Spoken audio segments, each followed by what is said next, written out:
This tiny dude who somehow won the 6th and 7th World Championships is chilling in real life, thinking everyone is just exaggerating about him. They are not.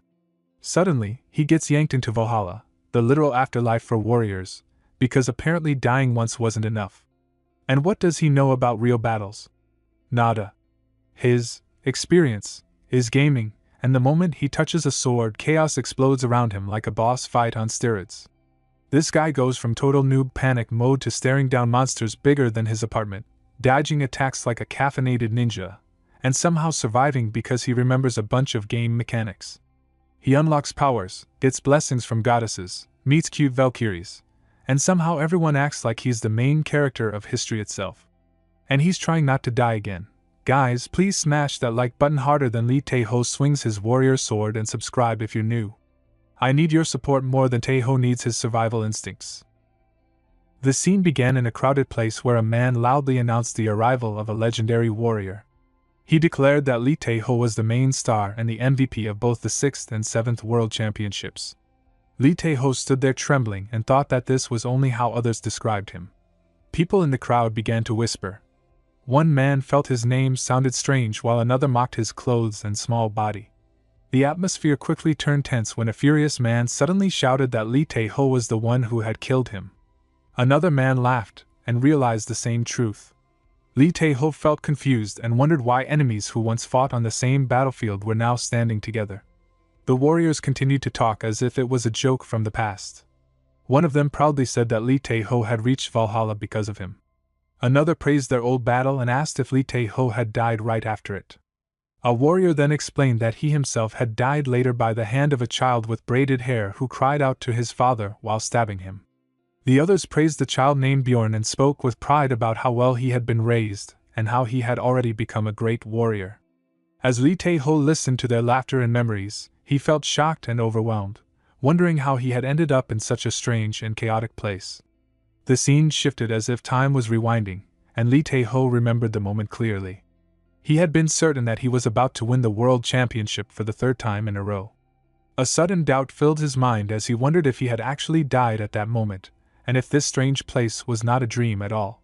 He recalled a smiling girl who proudly introduced him as a champion who had won every duel across dozens of battles.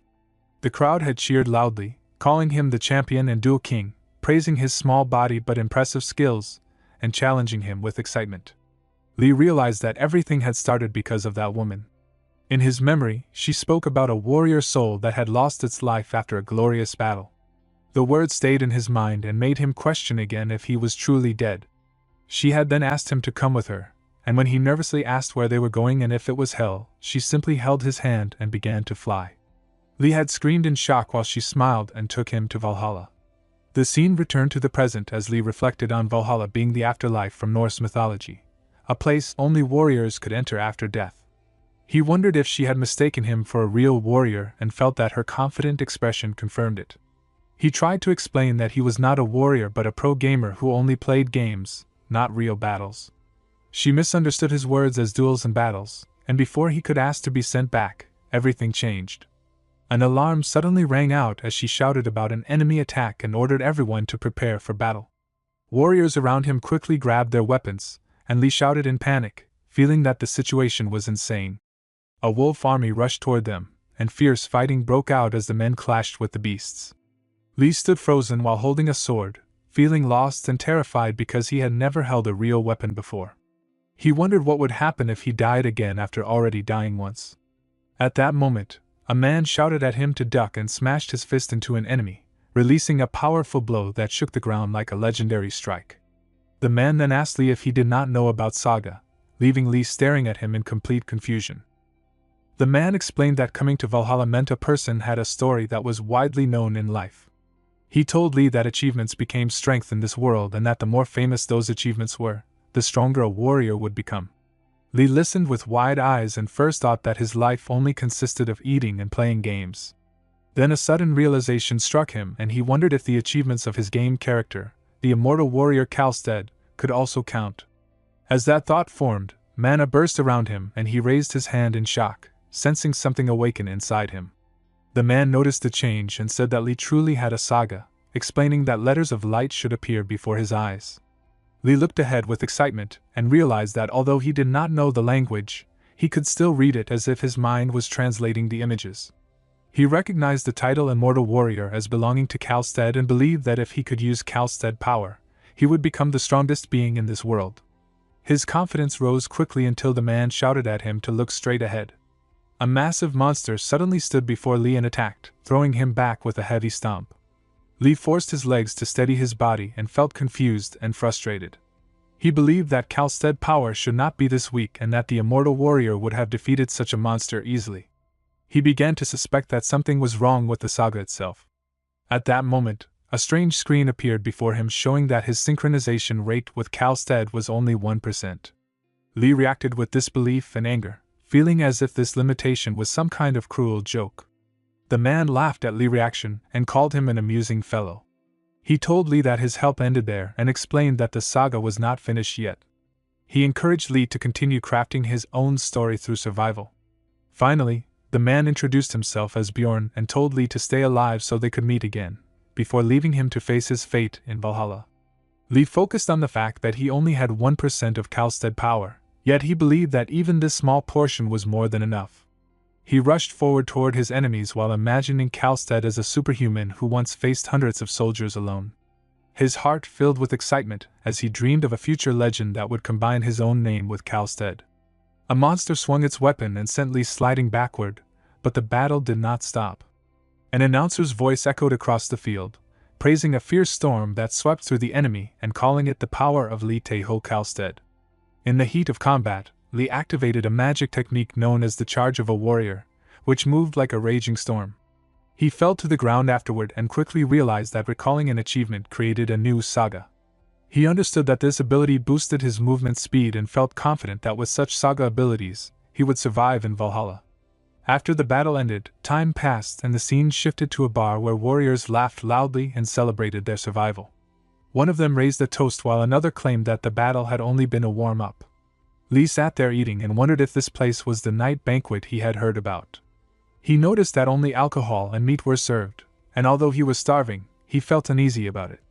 Bjorn explained that better food could be gained by raising warrior class and that this banquet was meant for the lowest class warriors and newcomers. Lee asked if Bjorn also belonged to the lowest class, but Bjorn replied that he had only come down to see him. Lee thanked Bjorn sincerely and admitted that without his guidance about the saga, he might not have survived. He then asked what would happen if he died again in this world. Bjorn calmly explained that souls who died in Valhalla were turned into warriors of steel who felt no pain or hunger and fought forever. The idea horrified Lee, and he swore in his heart that he must never die in this place. Bjorn then said that Lee affiliation would soon be decided and that the time had come. A woman stood on a stage and announced that she had witnessed the warriors' feats and would now declare their allegiance. Bjorn told Lee that she was Reginleif, the daughter of Odin and born of noble blood. The Valkyrie instructed everyone to look into their cups, saying they would see the name of the one they would trust and follow. Bjorn explained that they all belonged to the legion of the gods of Asgard and that greater power would come from the god they served. Lee thought about the Norse gods he knew and wished with all his heart to gain the power of a truly mighty god. Later, Lee found himself sitting in a boat with a girl and felt confused about his situation. He remembered that it was called the Legion of the Gods, yet he was the only one there, which made no sense to him. The girl calmly told him not to worry and explained that their legion had strong points that did not lose to others. She said there was no one above them giving orders and no one below causing trouble, calling it a perfect kind of paradise. Lee looked shocked and asked if he truly was the only member of Iden Legion.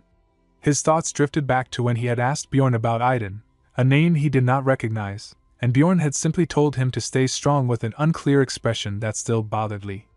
The scene shifted to a gathering area where a girl suddenly called out for those affiliated with Odin to come forward. Lee walked around while observing the place and soon noticed a girl yawning nearby. He approached her and explained that he belonged to Iden Legion. The girl reacted with excitement and could not believe they finally had a newcomer, saying it had been a long time since they last had a rookie. Lee felt flustered by how close she suddenly became. She introduced herself as Haida, greeting him warmly. Lee then asked what they were fighting and why there was a war in this world. Haida smiled and patiently explained the situation. She described that they were in Asgard and that beyond it lay Muspelheim, a land from which giants, evil gods, and beasts were invading.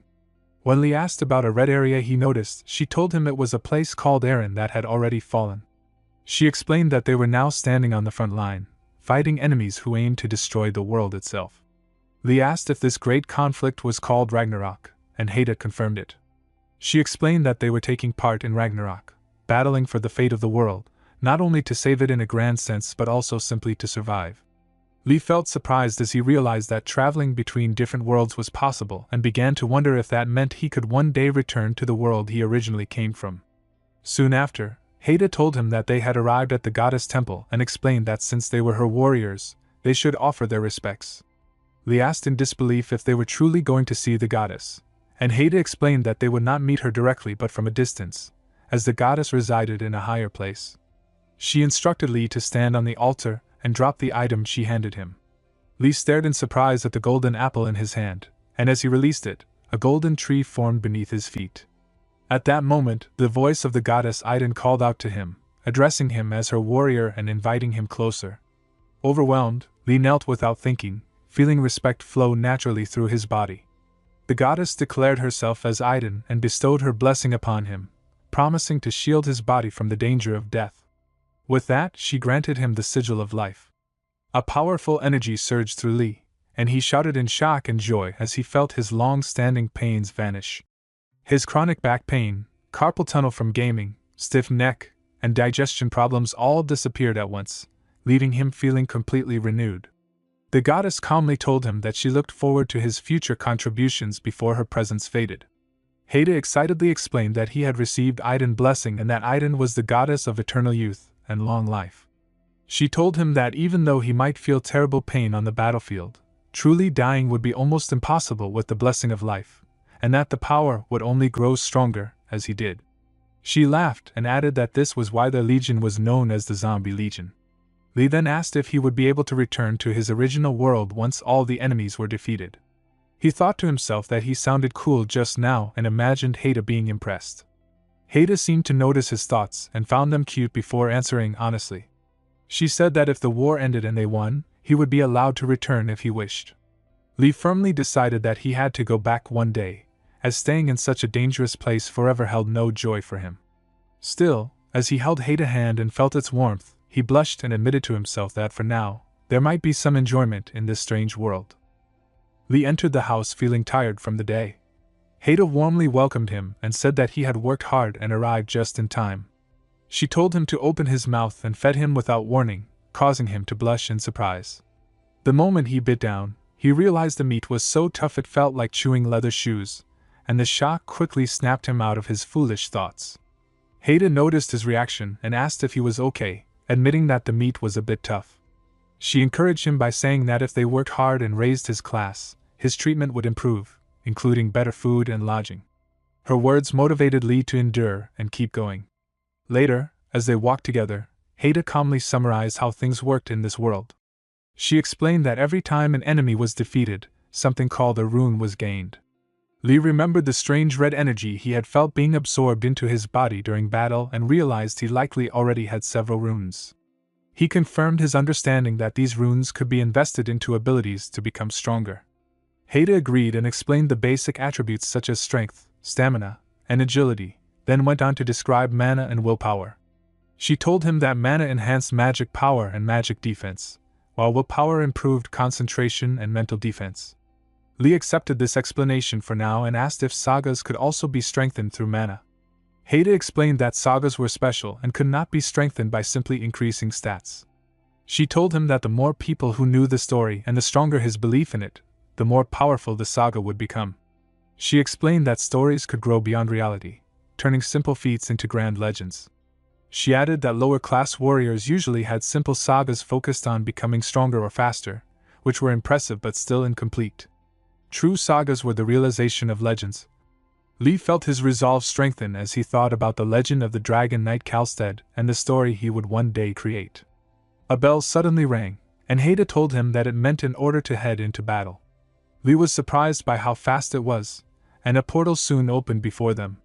Haida pointed to the Violet Gate and explained that passing through it would lead to the deployment waiting area where all warriors gathered before entering the battlefield. She quickly prepared him and adjusted his gear, saying it was perfect timing and that it suited him well. Lee turned with excitement and said he would be heading out. Haida smiled and told him not to die, and Lee replied confidently that it would be difficult thanks to Aiden's blessing. Lee stepped through the portal and found himself surrounded by a large number of warriors.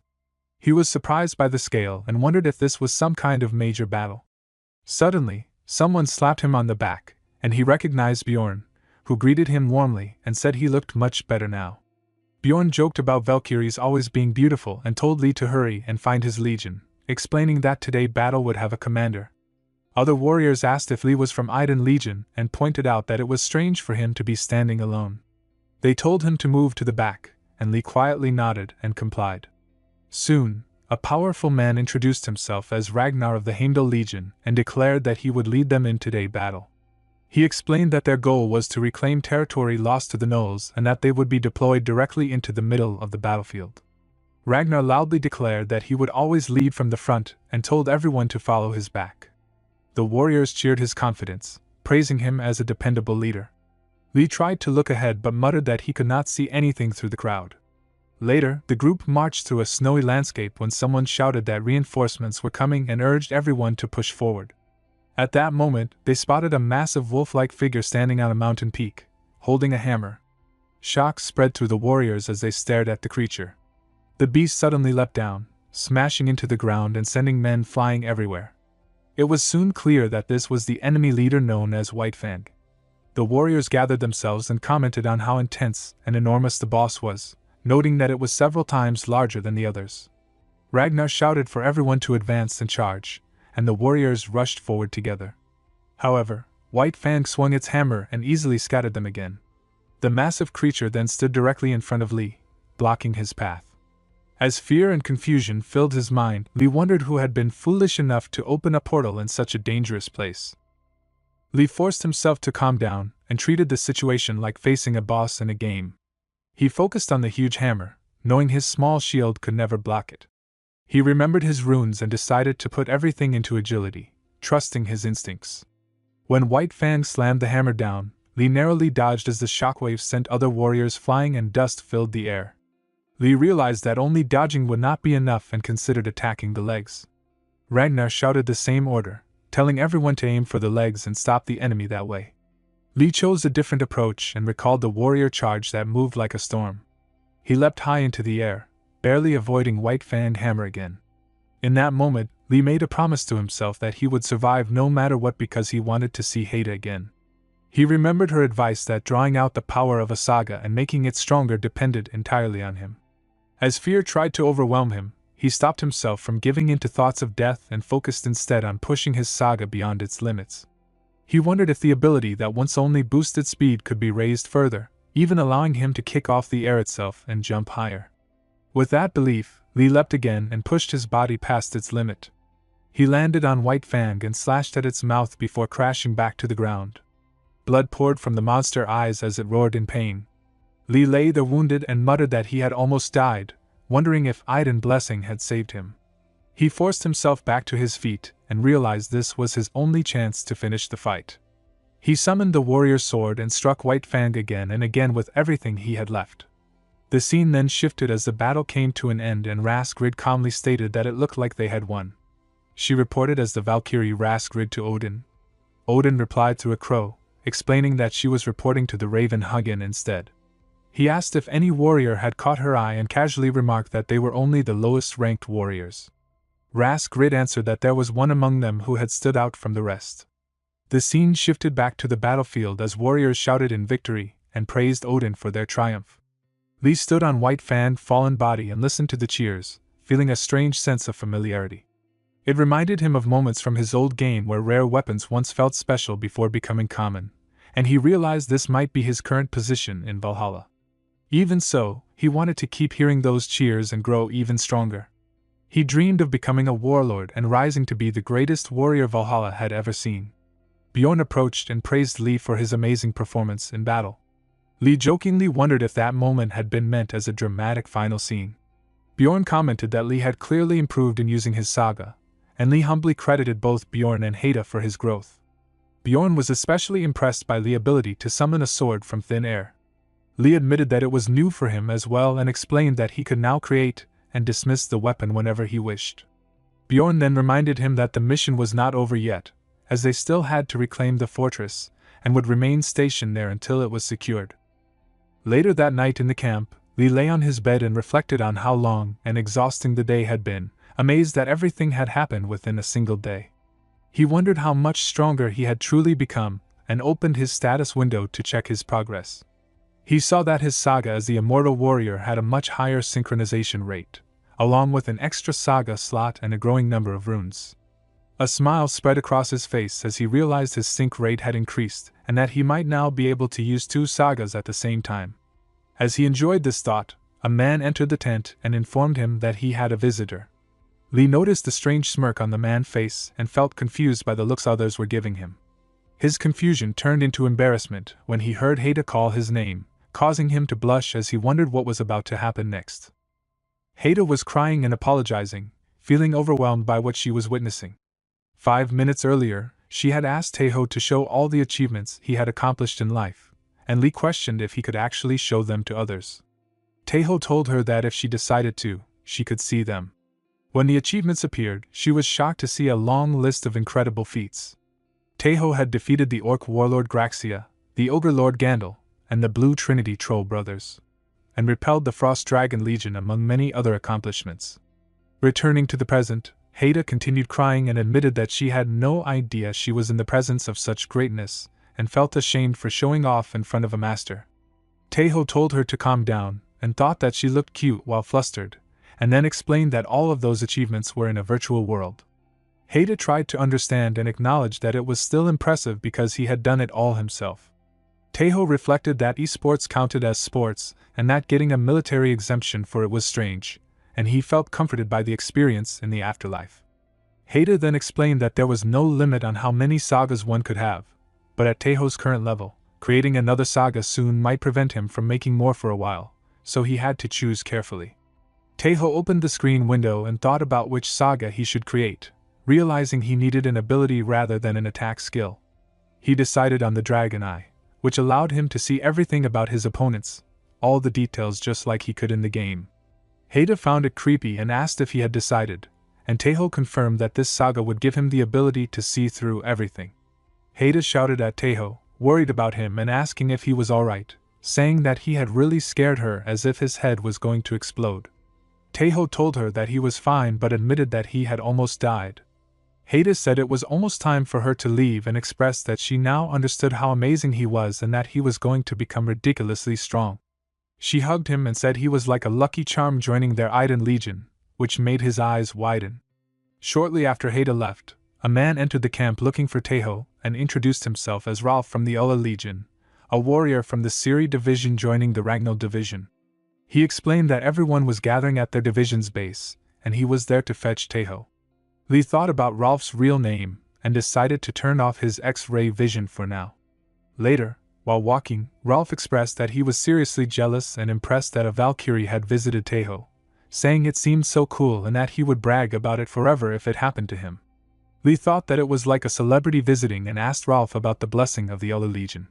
Ralph explained that it gave the choice between invisibility and tracking, and he had chosen invisibility. He said that tracking allowed one to follow a target even with the smallest trace and announced that they had arrived at the base. He then introduced Taeho to the captain, and Lee was shocked to see a woman who was not a Valkyrie. The woman stood up and greeted Taeho, acknowledging that he was the warrior who had taken down the giant knoll that day and told him that the head commander would be arriving soon, instructing him to wait there. Taeho nodded and agreed. Siri was introduced as a human hunter of the Ulla Legion, and Lee thought she had serious charisma. Suddenly, the sky shone and Raskrid appeared. Lee realized it was a Valkyrie and felt excited, recognizing her as Valkyrie Raskrid, though he wondered about the nickname, and whether it was given by the warriors. Raskrid landed on the ground and announced that she was the chief commander of the battlefield and explained that since Ragnall had fallen in battle, the Ragnall division had been merged with Siri's division, and she instructed Siri to take good care of them. Siri obediently responded that she would follow the command. Raskrid then opened a scroll and said that she had seen all of their achievements, and would give rewards to those who contributed greatly. She specifically recognized Lee Taeho for single-handedly defeating Giant Knoll, the leader of the Knoll division, and rewarded him with a bag of gold coins, 1 rune, and 10 contribution points for his legion.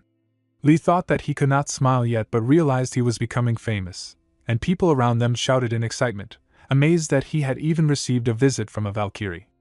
Lee was surprised to realize that a Valkyrie visit was an even bigger deal than defeating a boss monster. Raskrid then called for silence and announced that starting the next afternoon, they would begin the fortress takeover using a special tactic called Iron Rain, and the warriors present would participate in it. The people cheered with excitement. Lee wondered what Iron Rain was and asked Rolf, who admitted that he had no idea. Raskrid shouted for everyone to advance, and the soldiers rushed forward. Boss Red-Eye appeared in front of them, and they clashed immediately. Siri explained that during the siege, while the enemy's attention was focused on the front, one unit would scale the fortress wall and open the gate by reaching the rune magic control room. Rolf asked if they were going over the wall using Iron Rain, and Lee thought about how Rolf acted like he knew what it was and wondered if it was some kind of teleportation magic. Rolf asked Taeho if he was excited, but Lee said he was not. Bjorn shouted with excitement, but Lee reminded him they were already in Valhalla.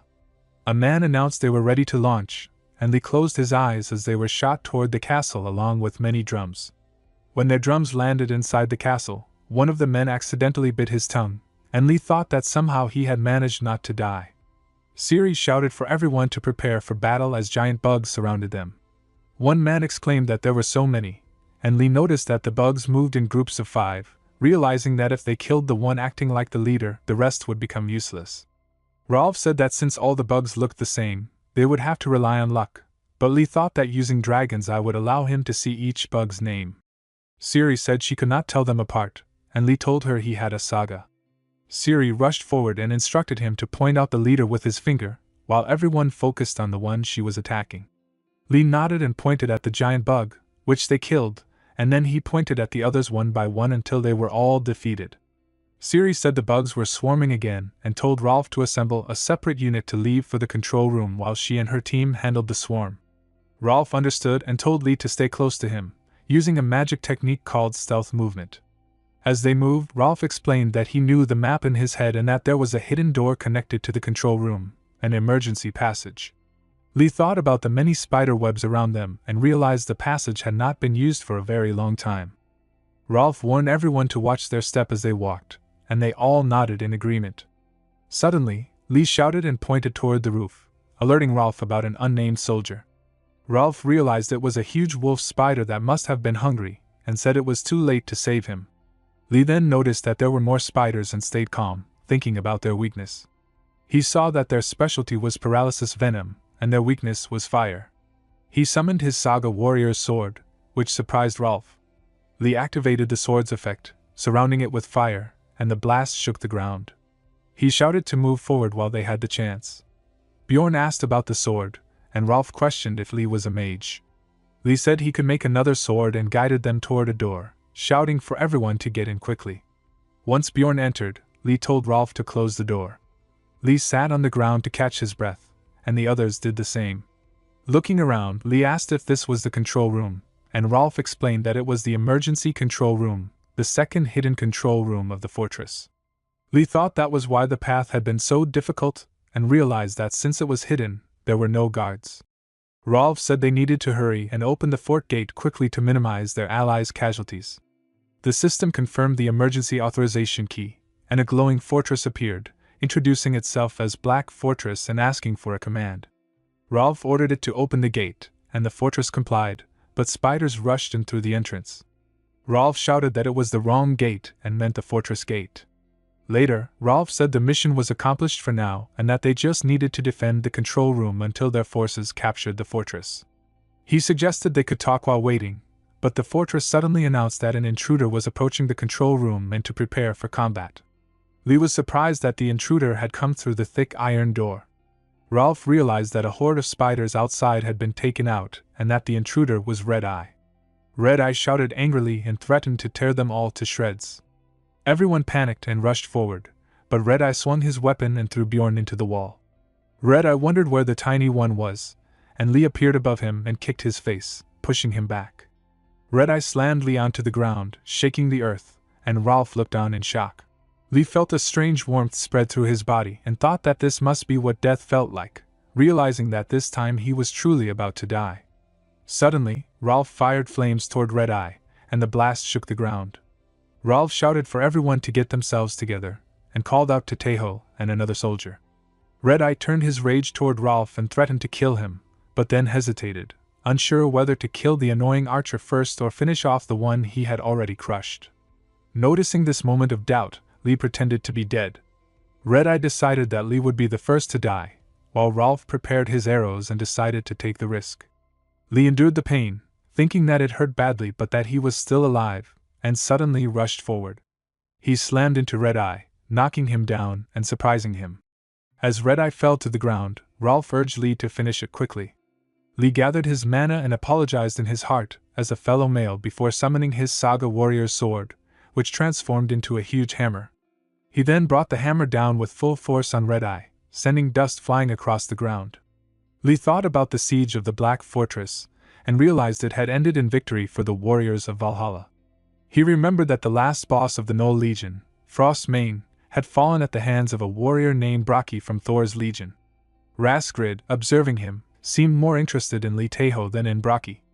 Later that night, a girl held a drink and celebrated the valiant warriors who had claimed another victory, telling everyone to enjoy the night because they had earned it.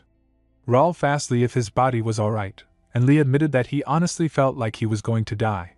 Rolf said it was lucky that he was still alive and that he had been terrified when Li was slammed into the ground.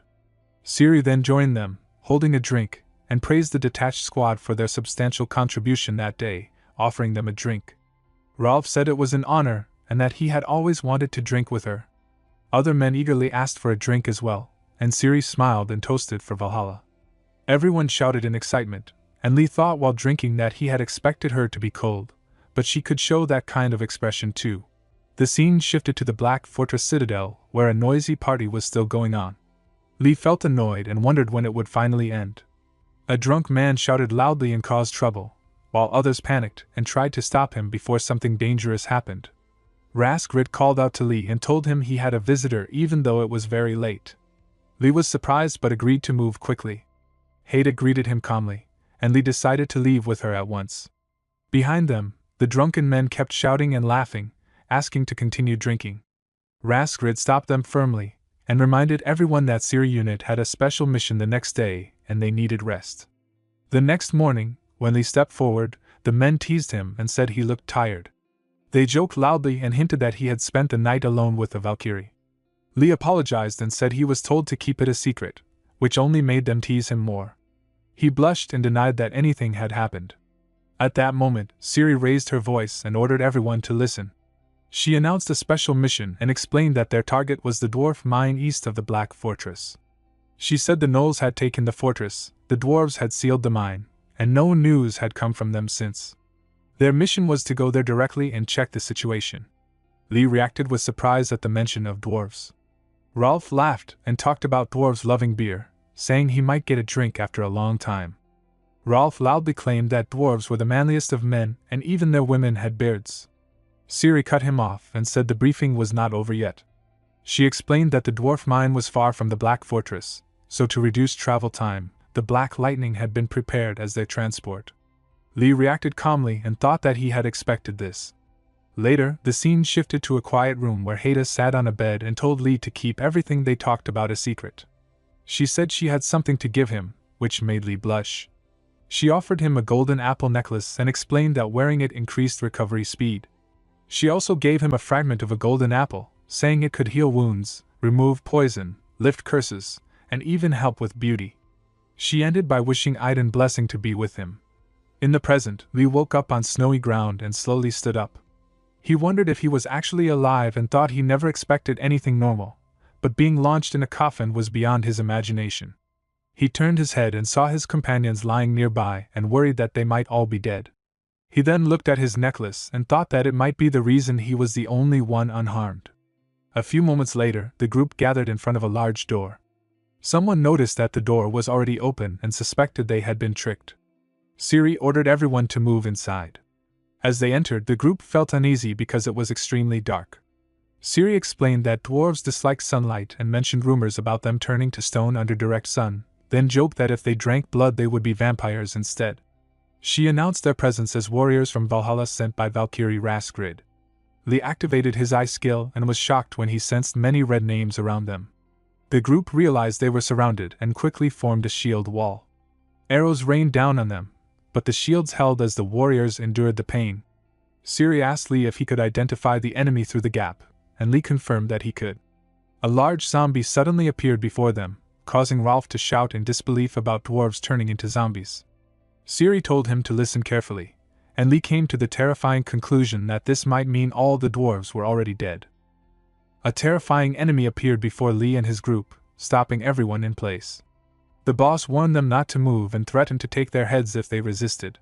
Siri quickly checked on Rolf and asked if he was alright. Rolf confirmed he was fine but admitted that shooting his bow would be difficult, as the enemy had clearly spared them on purpose. The boss admitted this and said it would be a waste to kill capable warriors like them. Instead, he declared that they would be reborn as powerful ghoul warriors under his control. Lee felt panic rise inside him and thought that dying might be better than living on as a monster. However, he also realized that even death would turn them into mindless fighters because of the curse system already affecting them. Suddenly, an arrow flew toward the boss, but the creature caught it easily with one hand and mocked their resistance. Isaac shouted that it was better to die fighting than to become a fool serving as a zombie, and he launched a fiery attack. The boss laughed while surrounded by flames and mocked their efforts as pathetic. He then rushed forward, forcing Siri to shout orders to protect Isaac. The group formed a defensive wall, but the boss slammed his fist into the ground and sent dust flying everywhere. The impact knocked Siri away from her position. Isaac responded by unleashing a powerful technique known as the Dwarf Trio Whirlwind Attack, surrounding the boss with violent winds. The boss barely reacted and said it only tickled. Lee realized they were close and believed they just needed one more push. He quickly opened the roof mechanism above them, allowing bright sunlight to pour down onto the boss. The creature screamed in agony as the sunlight burned him. Lee held onto the handle firmly and declared that he would break it so the opening could never close again. The boss fell to his knees on the ground, clearly defeated. Rolf asked what they should do next and turned to Lee, asking if he knew how to kill a vampire. Lee admitted he was not sure and wondered if they should drive a stake through its heart or wait for it to die on its own. Suddenly, Lee noticed that the enemy was chanting something and shouted a warning. Rolf realized that storm clouds were being summoned as everyone tightened their grip on their weapons. At that moment, many bats poured in through the open hole in the ceiling. Among them appeared a new enemy, the second phase known as Birgit. Birgit declared that he could not let his guard down and claimed they would not even be able to touch him. Lee sensed danger and shouted that the enemy was about to release something. Birgit spat a green liquid that spread across the ground, quickly covering the floor with poison. He mocked the heroes and asked how long they planned to keep running away. Lee shouted while retreating that the poison had filled the entire floor. Rolf realized there was barely any space left to escape. Holding his sword tightly, Lee refused to let everything end there and charged forward toward Birgit. Birgit mocked him for rushing straight in, but Lee continued forward while dodging the poisonous fluid. Birgit was shocked when he realized that Lee's last movement had been an afterimage. Lee slammed his sword down onto the enemy, but his eyes widened in shock when Birgit revealed that such a weapon could not pierce his skin. Birgit demanded to know what Lee was doing, and Lee replied that he was using the momentum. Birgit angrily told him to get off, but Lee calmly pointed out that he had no way to come down from that height. Birgit lost patience and decided to bring Lee down to the ground so they could fight again. Lee agreed without hesitation. Birgit called Lee foolish and prepared to smash him into the ground. As mana gathered in Lee's hands, Lee told him to wait and wondered how, in such a desperate situation, a new saga could be born. Rolf shouted at Lee and asked if he was sure that all the enemies around them were zombies. Lee answered that although it was too dark to clearly see their faces, every single one of them was definitely a zombie despite having different names. Siri noticed the enemies reloading and urgently ordered everyone to raise their shields again. Bjorn protested that the shields were already badly damaged. Siri realized that they might not be able to block the next attack and wondered if this was truly the end. At that moment, a man suddenly rushed toward them and shouted for everyone to listen. He threw a bottle filled with fire and told them to close their eyes. A powerful explosion shook the ground and created an opening. The man quickly raised his hand and called for everyone to hurry and get inside. Rolf complained while crawling into the narrow hole, saying it was too tight and he might get stuck, and asked if there was another way. The man refused and forcefully pushed Rolf through from behind. When Lee entered the hole, Siri confirmed that everyone had made it down and guided him forward. Lee was surprised when he looked around and saw the floor and walls shining. The man explained that this was the work of a vampire that had suddenly appeared at dawn just a day before and caused all this destruction in a single day. He explained that anyone bitten and killed by it became a ghoul through a curse, and those bitten by ghouls turned into more ghouls. Out of roughly 20 dwarves in the mine, only a small number were still alive. Siri asked if the creature had any distinctive features. The man explained that it was large, completely gray, bald, and had pitch black eyes, with nails that kept growing and shrinking. He added that it seemed to fight using physical strength rather than magic. Siri asked Isaac if he planned to seek revenge and advised him to postpone it so they could regroup and return safely. Isaac firmly refused and said it had to be done immediately, explaining that something even more important than revenge had recently been discovered in the mine. All the men looked shocked by the news, but Lee remained calm. He silently wondered why everyone always acted so surprised when they barely understood the situation. As they moved deeper into the cave, Bjorn admitted that he had not known UNT was such an incredible material. Rolf agreed and said the discovery was a huge shock. Bjorn insisted that if it was truly that valuable, they had to move immediately. Rolf supported him and said they could not allow the enemy to steal something so precious. Bjorn repeated that it was an amazing thing, which made Rolf impatient and asked for a proper explanation. Rolf then explained that UNT was called the Metal of the Gods. He said it was the hardest material in the world and that it amplified the power of runes. He added that even Mjolnir itself had been made from UNT. Siri realized the danger, and said they could not allow a weapon like Mjolnir to fall into enemy hands, and that they had to act quickly. Isaac announced that they had arrived and pointed to the tower ahead. He explained that the sacred anvil was on the top floor and that the UNT was there, meaning the vampire would be there as well. He added that UNT could only be refined by starlight and moonlight. Lee questioned how that was possible in an underground place like this. Isaac explained that the top of the tower was connected to the surface, and that part of the ceiling could be opened. Lee understood the value of this information and realized that since it was around noon, the vampire would be weak to sunlight. Siri immediately ordered a fast frontal assault and commanded everyone to charge. The dwarf zombies turned toward them as both sides faced each other, ready for battle. Siri gave rapid orders for the vanguard and shield team to move first, followed by the dwarf warriors using a whirlwind attack. She called out to Lee and told him to move in, and Lee nodded without hesitation. She ordered them to fire and push forward without stopping. Isaac apologized to the comrades who had once fought beside him and launched a powerful attack that shook the ground. Lee group avoided the blast and pressed on. Soon, they stood before a large door. Isaac told them that the sacred anvil was behind it, and opened the door, only to realize the UNT was not where he expected. Lee quickly pointed upward and shouted that it was on the ceiling. Rolf ordered everyone to prepare and attack with arrows.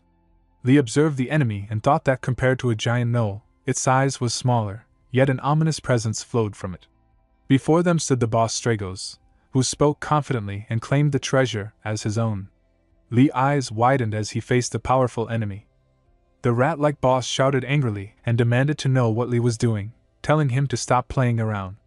Lee calmly told him to stay still because he was trying to focus. The boss exploded in rage and cursed Lee for his disrespect. At that moment, mana burst from Lee's hands and he suddenly understood what to do.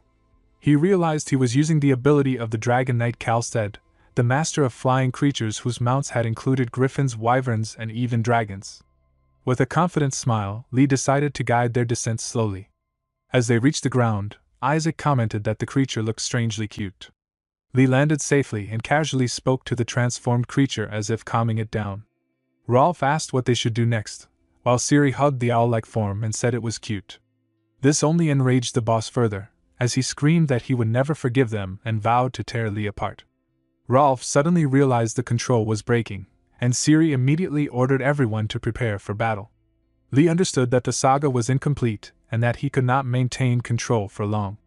He decided to inflict as much damage as possible while he still could and shouted for everyone to combine their strength to take the enemy down. Rolf encouraged him and said they were counting on him. Lee charged forward and forced the enemy to fly higher, then shot out through the hole above. He ordered Stragos to dive at full speed toward the ground. As Stragos crashed down, dust filled the air. Lee gathered mana and summoned the Saga warrior sword Skullbuster, striking Stragos with full force. Even then, Lee realized the enemy was still alive. Isaac warned everyone to get out of the way and unleashed a powerful blast that shook the ground. Lee was thrown backward by the impact. Rolf added more fire and shouted for the enemy to die, while Lee thought that carrying such a heavy attack on one back showed how crazy everyone there was. After the battle, Rolf asked if the enemy was finally dead. Lee looked at the flames and replied that it seemed so. Later, the group gathered inside the cave. Isaac opened a chest and revealed the medal of the gods, the Yuan-ti, which appeared small. Rolf commented that losing something like that did not seem like a big loss. Isaac angrily corrected him and said that even that small amount was enough to craft a powerful ring.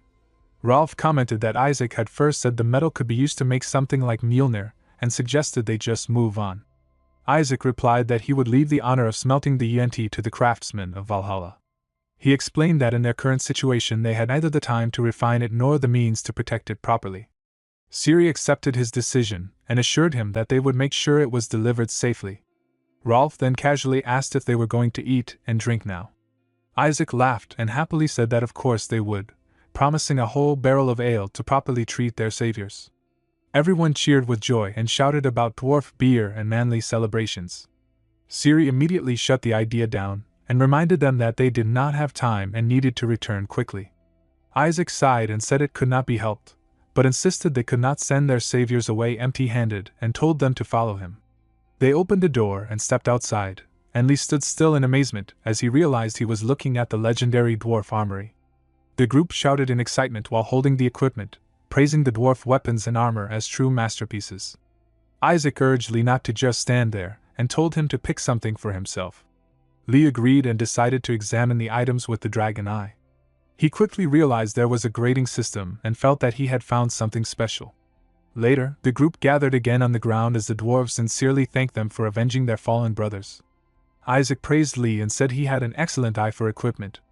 Lee thought about the hawkwing garb, realizing it was the only blue-grade item in the armory. He commented that it felt light and durable and asked if it had any special abilities. Isaac explained that it required a chant to activate and offered to teach it to him, adding that it could even return him to the fortress instantly if things went badly. As they prepared to leave, Odin flew across the sky in excitement and shouted that he could already see the Black Fortress and that it was time to head back. The scene shifted back to the Black Fortress Citadel, where Ciri stood before Rasgrid with two others and gave a full report. She explained that a single Stragos had taken control of the dwarf mine and that everyone had fought together to defeat it. She added that they had successfully protected the Yuan-ti and delivered the portion entrusted to them by the dwarves. Rasgrid praised their achievement and said they had done something incredible. She declared that the fallen warriors would be reborn as proud warriors of steel and said she would personally take care of their remains. She then ordered everyone to return and rest for the day. As they walked outside, Rolf asked Lee if he wanted to go for a drink. Lee refused and said he was tired. Ciri smiled and praised Lee as the warrior of Iden, saying he had contributed the most during the mission. Lee blushed and denied it, saying it would not have been possible without everyone's help. Ciri teasingly suggested a drink again, but Lee declined once more. As they parted, Lee reflected on how powerful Stragos had been, recalling its dark storm clouds and terrifying transformations. He realized the battle was no joke, but he was grateful because defeating it had earned him many runes. He wondered what would happen once he reached 10%. Later, under a bright sky, Reginleaf flew through the air and wondered if she had gone too far. She decided to turn back but suddenly sensed an unusual tremor. Unsure whether to approach, she activated a magic technique and moved cautiously, realizing the danger. She decided she needed to report the situation as quickly as possible. The scene shifted again to Rasgrid reacting in shock after hearing that an army was invading. Reginleaf felt confused and thought she had arrived far too fast and that the report seemed to already be finished. Rasgrid calculated that at that speed, the battle would begin by noon the next day at the latest, and said she would request reinforcements from Valhalla. Reginleaf quietly wondered why she could not remember giving the report, thinking she might have been too rushed and flustered. Later that night, Ciri gathered everyone and said that since the situation had escalated, they should all rest early. She firmly announced that alcohol was strictly prohibited. Bjorn loudly complained that the rule was too harsh, while Ciri looked around and realized she could not see Lee anywhere. In another quiet place, Lee checked his surroundings and made sure no one was nearby. He decided to make good use of his new item and thought that he had to learn how to use it properly. With the battle coming the next day, he chose to train through the night. The next morning, the Valkyrie Ingrid from the Njord Legion stepped forward and reported that she had brought 500 of the lowest class warriors. She asked if the enemy numbers had been confirmed. Regenleaf replied that they were not exact, but the enemy force was at least 6,000 or more. Raskrid calculated that even if all their forces were combined, they only had around 2,500 warriors. Regenleaf admitted that they had no choice but to hold the enemy back with what they had. She declared that she would activate defensive magic in an emergency, and urged everyone forward for Asgard and the Nine Realms. Soon after, the battlefield filled with armies. Bragi from the Thor Legion shouted orders to prepare for battle in Thor name. Ciri commanded the Ulla Legion to ready their arrows and fight for Asgard and the Nine Realms. Lee realized he needed a long-range weapon and strengthened his resolve, thinking of Haida and Iden as he prepared to fight. The battle began with arrows raining down from both sides. Lee and his companions formed shields and blocked the incoming attacks. Beasts attempted to climb the walls, but defenders stopped them by pouring burning water and hurling stones. The two armies soon clashed fiercely on the ground. In the middle of the chaos, Lee noticed movement in the sky and shouted a warning as wyverns appeared above them. The wyverns breathed fire, spreading intense heat across the battlefield. Regenleaf called upon sacred rune power and created a magical barrier to protect the warriors. She warned that the barrier would weaken with continued attacks and that the flying enemies had to be eliminated quickly. Lee's eyes widened as he rushed forward, realizing it was finally his turn. Trusting in the Hawkwing garb, he prepared to take on the battle in the sky. Lee transformed into an eagle and flew forward, noticing that no one seemed to have noticed him. He thought about the results of his practice from the night before and decided to put them to use. With a burst of speed, he rushed toward a wyvern and then transformed back into human form, using his magic technique monstrous bird kick to strike the beast in the face and send it crashing to the ground. He smiled, proud that the operation had succeeded and that the wyvern was now under his control. He summoned his saga warrior sword and realized he needed a spear. Confused to find only a bamboo spear, he decided to make do with it and prepared to face the next wyvern. The wyvern shot fire from its mouth at other wyverns, and Lee charged forward, slashing multiple beasts with his sword. His companions cheered him on, praising him as the warrior of Iden, and all the wyverns in his path were set ablaze. Regenleaf praised his actions, saying it was truly amazing that he had handled an entire wyvern unit alone. She warned that the battle was not over and that something even more dangerous was approaching. Suddenly, a large group of flying bee-like monsters appeared, revealing themselves as the Harpy Legion. Realizing that there were too many to fight one by one, Lee decided to descend with the wyvern. He flew toward the shield line, grabbed Ciri's hand, and had her ride behind him. Together, they took to the sky again, ready to face the new threat. Ciri used her magic technique, Saga the Witch's arrows never missed their mark, and shot arrows at the swarm of bees. All the bees fell to the ground, and Regenleaf smiled, praising Lee as the warrior of Iden and saying he had made the greatest contribution in the battle. Suddenly, the ground shook violently and a red whirlwind appeared in the sky. Lee shouted in shock as he saw something falling from above.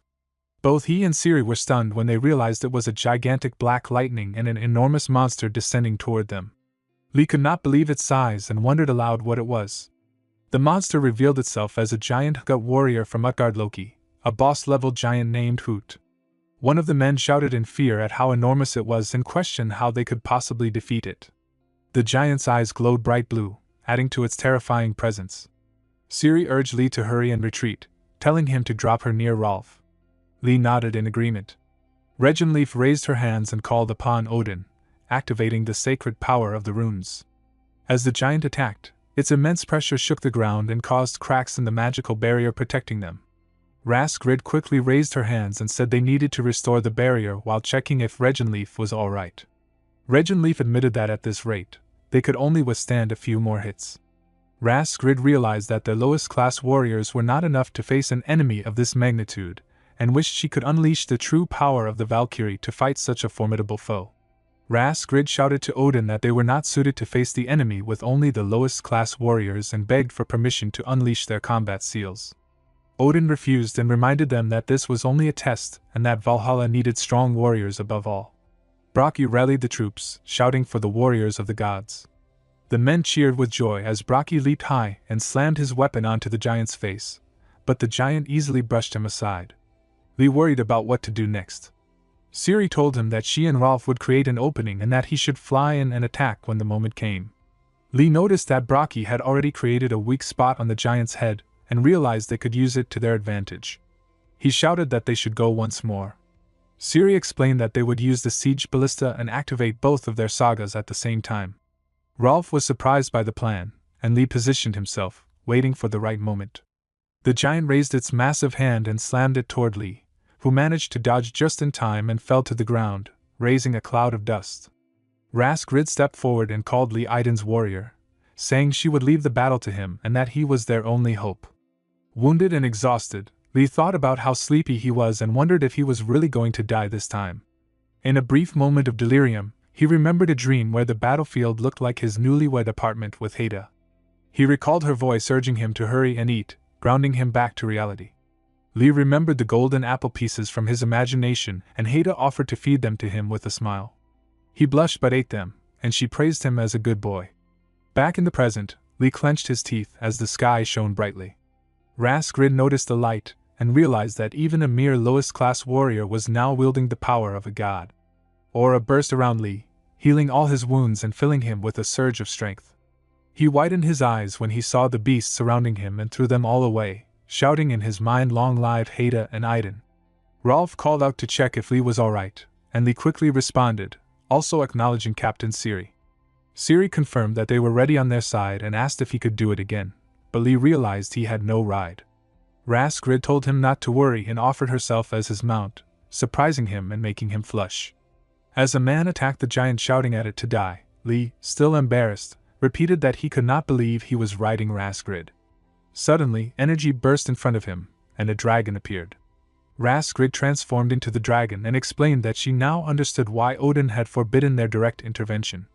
Lee admitted that she was much stronger than he had thought. Raskrid told him that this battle was his to fight and that he must claim victory with his own hands. Raskrid told Lee to climb on her back, explaining that the other warriors were holding the enemy off and now it was their chance. Lee held on as she took flight and exclaimed at the incredible speed. At that moment, Ciri called to Rolf, who nodded and activated his magic technique Saga simultaneous activation. Bragi used his own technique called Saga, he's called the Son of God, and Ciri fired her Witch's Hunter arrows with a burst shot that never missed. All of them launched their attacks on the giant at the same time, and it fell to the ground. Lee rushed forward, determined to risk everything with a single strike. He used his magic technique Saga, the charged warrior is like a storm, and slammed into the giant, shaking the ground with the impact. The giant was defeated, lying motionless on the battlefield. The men cheered loudly, and Regenleaf called for the warriors to raise their cups in honor of their bravery. She apologized for not being able to fill everyone's cups but said that Raskrid, the Ice Princess, would honor the two who had stood out the most that day. Raskrid thought to herself that she wanted to beat them all up but announced the names of the heroes, praising Bragi, the One-Man Legion invincible warrior, and Lee Tae-ho, the warrior of Idun's legion. A girl in the crowd exclaimed that Lee had been visited by a Valkyrie and had ridden one in battle, and said that both he and Bragi would be promoted to inferior-ranked warriors. Lee smiled, thinking that the inferior rank was the same as Bjorn's. Regenleaf then called for everyone to drink and celebrate the victory together. Bragi and Lee drank side by side, and Lee thought about how good it felt as he finished his cup. All the men celebrated loudly, cheering that Lee was a real man. A man in a cloak commented that Lee had managed to use divinity at the lowest rank, which was impressive, but he claimed even his children could do that much. He said he might help just this once and walked away. The scene then shifted to 1 week later at Lee Tae-ho's inferior-ranked warrior lodgings. Lee was sleeping when someone shouted, and he looked shocked as he ran outside, asking what was happening. In front of him stood the cloaked man surrounded by mana. Lee noticed that thunder seemed to be only over there, and wondered if it was like a Truman show. He asked who the man was. The man confirmed Lee's identity, and praised him for defeating 2 commander-level giant gnolls and repelling a giant, saying that he was treated like a hero among the lowest-ranked warriors but that such feats were easy for his children. Lee thought that this man was incredibly strong, at least as strong as a Valkyrie, or even stronger. The man smiled and said he had come for a bout, and wanted to see all of Lee's power. Lee asked again who he was and why he had suddenly appeared wanting to fight, saying he did not want to fight without a reason. The man, Ragnar, replied that a reason was not needed for someone about to die. Lee now faced the mysterious warrior Ragnar, and wondered what his true purpose could be. Lee rushed forward using his magic technique. The charge of a warrior is like a storm, but Ragnar blocked his attack. They clashed many times, with Lee attacking and Ragnar blocking every strike. Lee thought that Ragnar might have some kind of parrying hack and decided to aim for his back, but Ragnar punched him, sending him drifting backward. Lee fell hard on the ground, coughing and thinking that Ragnar was incredibly strong and that without his blessing he would be dead. Ragnar stepped forward and explained that warriors who die here become steel warriors, and if they die as steel warriors, they go to the true resting place of warriors. He said that even if one dies, they should not be too disheartened. Suddenly, when he slashed his weapon, a tree stem was cut into pieces. Ragnar looked up and saw Lee in eagle form and encouraged him to give it his all, saying he would take it head on. Lee rushed forward again using the same magic technique, transformed back into human near Ragnar, and slashed with his warrior's sword, creating a blast that shook the ground. When the dust cleared, Ragnar commented that Lee was using an entertaining technique, but it was not enough and urged him to draw out more strength, or he might die. He slammed Lee onto the ground, raising dust, and then raised a punch glowing with mana that hit Lee, shaking the ground further. Lee wondered if this was the end. Ragnar began walking away, thinking that Lee's insight was limited, but suddenly a burst of energy appeared behind him. When he turned, he saw Lee standing with mana bursting around him, and his eyes glowing brightly. Ragnar told Lee that it was true he used the power of a god and that he must be really trusted by his goddess, but warned that recklessly relying on it could be dangerous. Later Haida asked Lee with concern if he was conscious. Lee woke up shocked to see her, and she explained that she had been worried because he had been asleep for so long. Lee told her not to mention it, and explained that a crazy man had attacked him out of nowhere, and he thought he was going to die. Ragnar asked if he should continue, and Lee shouted at him, asking why he was there. Haida introduced Ragnar as Lee's new mentor, which confused Lee because he already had Haida as his mentor. Ragnar clarified that he was not there to replace Haida. Haida admitted that she was not enough on her own anymore, which was why she had asked Ragnar to come. Ragnar said it was impressive for an inferior-ranked warrior to use the power of the gods, but that all his children could do the same, and if that was all, it would be disappointing. Haida said that soon Ragnar would change his mind and might even beg to teach Lee, and asked Lee to show Ragnar his saga. Lee agreed since he trusted Haida. Haida asked if Lee already knew how to use the steel feather, and he nodded yes. She told him to start when ready, and Ragnar said he wanted to see what was extraordinary about it. Lee used the feather, and Ragnar reacted with surprise at what he was doing. Haida asked Ragnar how far he thought Lee could go if his saga became complete. Ragnar said at least as far as Sigurd, which shocked Lee. Haida explained that Sigurd was a mighty warrior worthy of being called the strongest in Valhalla and asked what the maximum could be. Ragnar said he just had to teach Lee. Haida warned him not to let Lee go wild and be too hasty, but also not to treat him like a treasure chest. She left Lee in Ragnar's care. Later Ragnar stood on the ground amazed at Lee's saga and said he could not believe it was possible. He added that teaching Lee would be very entertaining. Haida asked Ragnar how high he thought Lee could go in the end. Later they were standing in the forest when Ciri greeted Rolf and said it was good to see him as he had finally become an inferior-ranked warrior. Rolf thanked her and asked if everyone had gathered. Ciri said one person was still missing, and just then Lee arrived. Lee smiled and greeted Ciri and Rolf. A man shouted excitedly, recognizing Lee as the warrior who rode a Valkyrie, and said he had heard the rumors. Ciri explained that Lee had also told them the story about defeating the giant. Gander then introduced herself as the leader of the expedition and explained that it was a small team composed only of inferior-ranked warriors from the Lower and Iden legions, but warned them not to let their guard down because the mission would not be easy. Lee thought that Ulla's legion had a relaxed atmosphere. Gander said they would discuss the mission details when they arrived and asked if anyone had questions. Rolf asked where the expedition was headed, and Gander said they were going to the land of the Dark Elves, Svartalfheim, where endless night persisted. Lee widened his eyes, realizing they were going to face Dark Elves. The scene shifted to Svartalfheim, where branches from ashen trees intertwined to form a ceiling that blocked the sky, making it dark even in daytime and incredibly humid. Lee thought that this must be the place where the Dark Elves lived. Gander explained that their mission was to exterminate a monster because a member of a Dark Elf family, which supplied Valhalla with medicinal herbs, had accidentally awakened a basilisk from hibernation while gathering herbs. Siri confirmed that they meant the King of Serpents. Gander said that for this mission they were specially deploying the White Silence. A man shouted with excitement that he would finally get to ride it. Lee wondered what the White Silence was and asked Captain Siri about it. Siri said it was something truly amazing and that he would love it. Then White Wolves stepped forward, and Ken shouted that they were huge and the real thing. Lee thought they looked cool, super fast but still quiet, and it felt like he was riding the clouds. Gander complimented Lee on his riding, and Lee nodded, thinking it was thanks to the one who commands Dragon Saga. Gander said he was truly a desirable talent, which made Lee blush. Gander then told Siri that she needed to attend to matters at the Dark Elf Council and that Siri should lead the troops to visit the family in question. Siri nodded and they moved forward. The scene shifted to the Malo family's ancestral village, where a dark elf named Toleris welcomed them and said he would escort them to the head of the family. As they walked through the streets, dark elf children panicked at their presence. Lee thought the village did not seem very welcoming and noticed that all the names were gray, meaning neutral, but at least there were no hostiles. Toleris led them to a door, opened it, and announced their arrival in the dining hall. Malus, the head of the Malo family, greeted them and offered drinks before the meal. The members looked to Siri for permission, and she said one drink should be fine. They all cheered, and Lee began to drink, but suddenly his glass and all the other members' glasses began to fall. Lee realized something was wrong and called for Siri. She shouted for everyone to escape. Malus ordered the main gate sealed, but the members ran outside. Siri shouted that archers were above them and told everyone to raise shields as arrows rained down, which they blocked. Lee rushed toward the main gate as the elves tried to close the door, and he kicked the elf guards. Malus clenched his teeth, shocked that Lee had figured out their plan without any signs.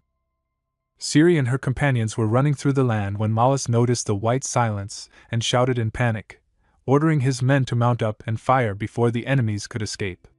Arrows rushed through the air toward Lee as he prepared himself, his mind flashing back to the moment when Haida had finished engraving a temporary rune on his arm and explained that it allowed him to use magic without limiting his future strength.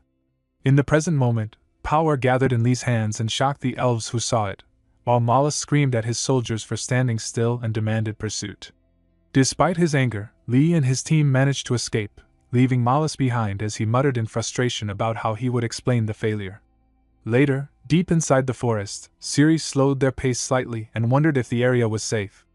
One of the men examined the situation and realized that the arrows used against them were coated with deadly poison that could have killed an ordinary human with even a small wound. Another man asked Siri if they could stop to treat their injuries, but she stayed firm and told them to keep moving while tending their wounds.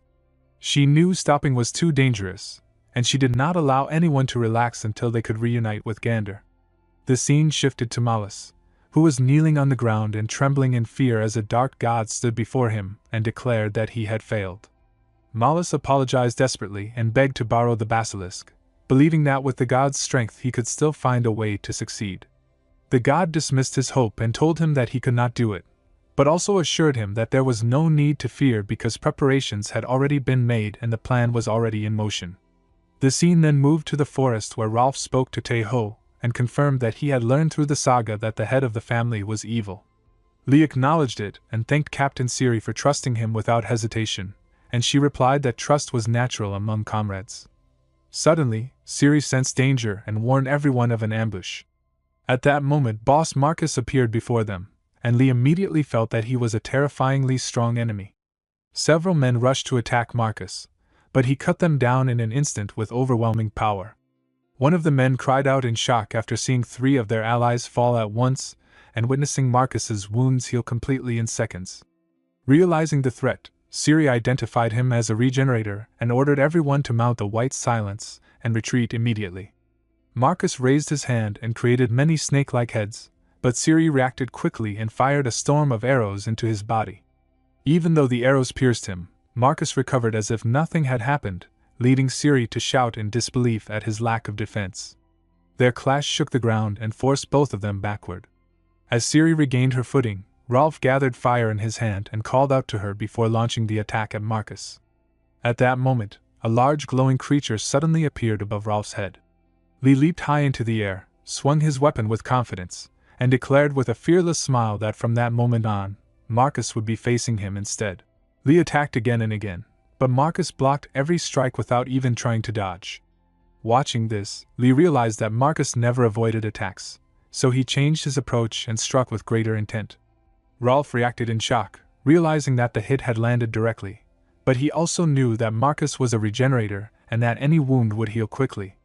In the middle of the fight, Lee remembered Ragnar's words about power not being limited to recovery alone, and how it could suppress the blessings and powers of other beings.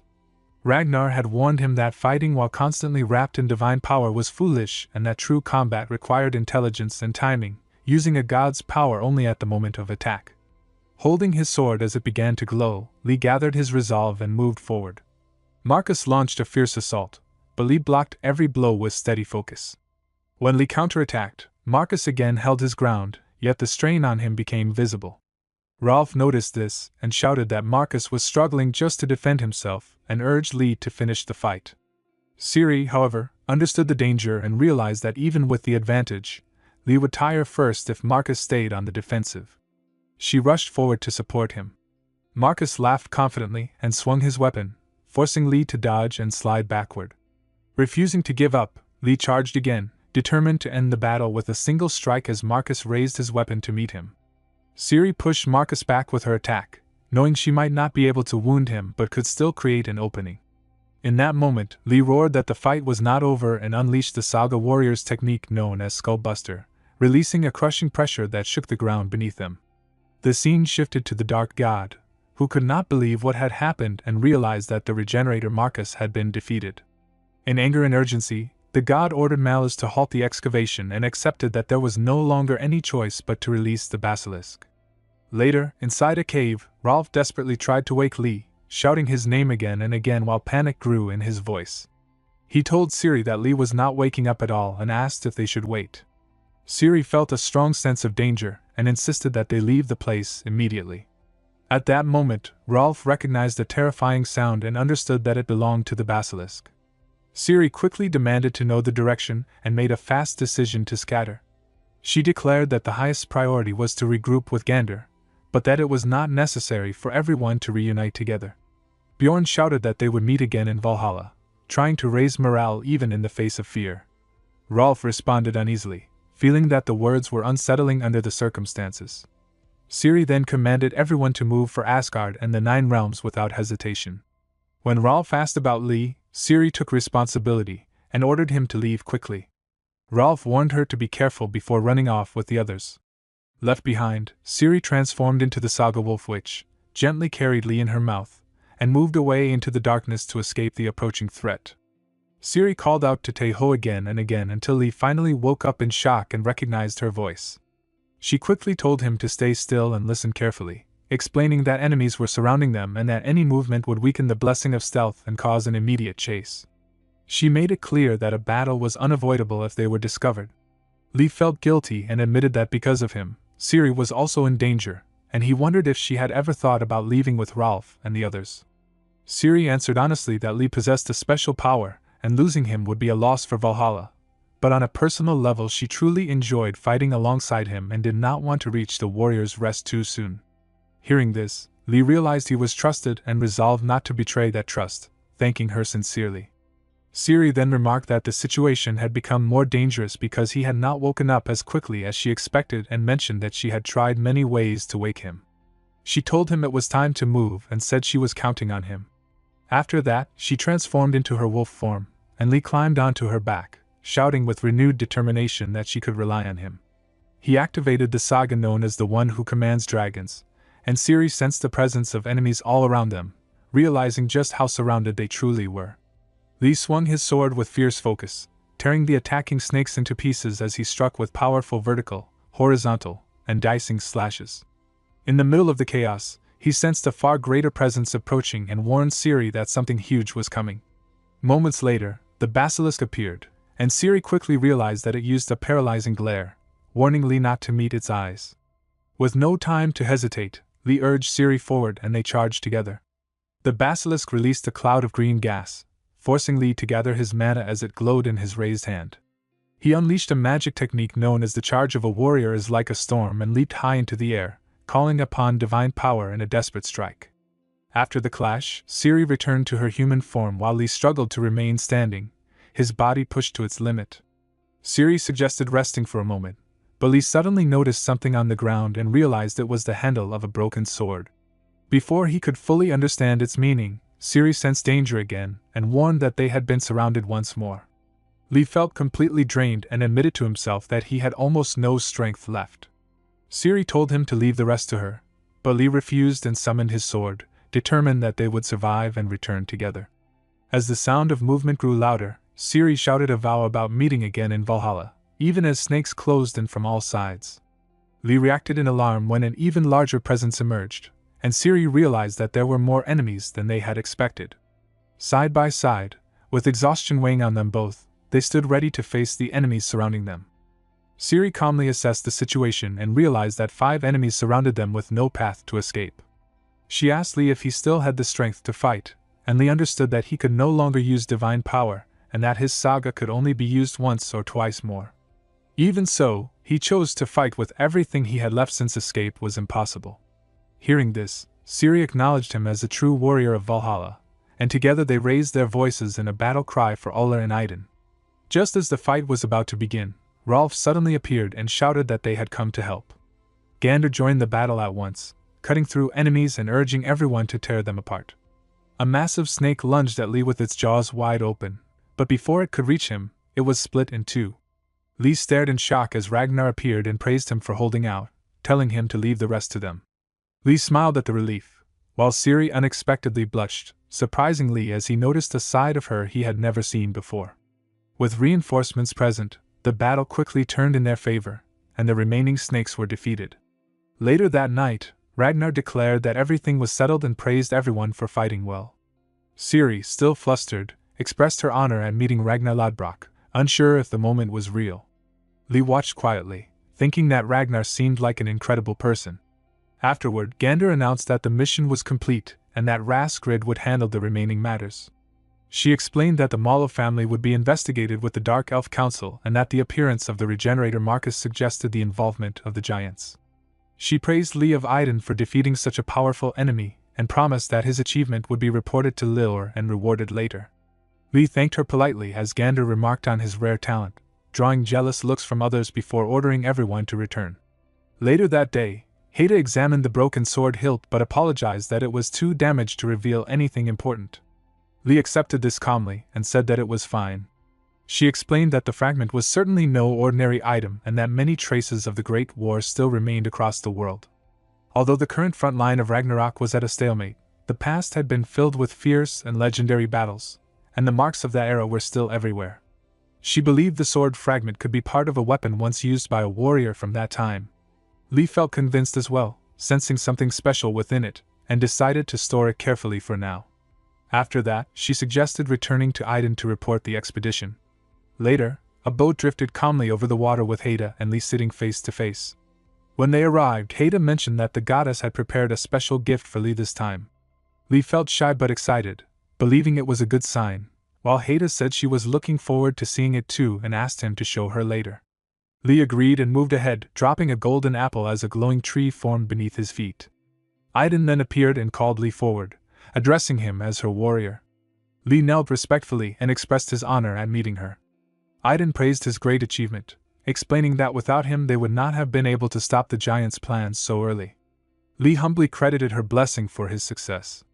Iden said she was glad he returned safely and teasingly mentioned hearing that he rode a beautiful female warrior into battle, which left Lee flustered and denying it. As a reward for the successful expedition, Iden offered him 2 choices. One was a heavenly wing garment that allowed the wearer to transform into a flying horse, and the other was Unner, a pouch that could shrink items for easy storage and return them to normal size after being taken out. Lee was torn between the two and felt both were amazing, thinking the goddess was being cruel by making him choose. Iden reassured him that if he achieved another great feat in the future, she would give him the other reward as well. Encouraged, Lee chose Unner, believing it was a guaranteed gain. Haida was surprised by his choice and thought he would prefer the wing garment, but Lee explained that storage was more important for now. Haida did not fully understand his reasoning but informed him that starting that day, he would begin lessons with his new teacher, someone he already knew well. Lee acknowledged this and admitted that he was excited, since the teacher was a true legend. The scene then shifted elsewhere, where Ragnar appeared yawning and casually commented that the weather was unpleasantly nice. Ragnar casually asked Lee how far he had gone with Haida, which immediately made Lee blush and misunderstand the question. Ragnar quickly corrected him and explained that he was talking about Lee's progress with his lessons, teasing him for filling his head with strange thoughts. Lee silently complained to himself, thinking that Ragnar was not much better. Ragnar then stood up and explained that Haida had asked him to teach Lee about divinity. He decided to delay the advanced teachings and begin with the basics, focusing on extending the duration of divine power. He warned Lee that he would not explain everything in detail and that Lee would have to figure many things out on his own. Lee accepted this seriously and prepared himself. The two of them clashed swords repeatedly as Ragnar pushed Lee to show every saga he possessed. Ragnar reminded him that sagas were the foundation of a warrior, and that gaining a god's power did not mean he could abandon them. Mana burst around Lee as he charged forward with a shout, but before long he was exhausted and collapsed onto the ground. Ragnar then shared his thoughts from the fight and explained that Lee had two clear goals. The first was to gain an offensive saga, since most of Lee's sagas were support types and while useful, they lacked a decisive finishing move. Lee understood this as the need for an ultimate skill. The second goal was to review all of his sagas again, because they were incomplete.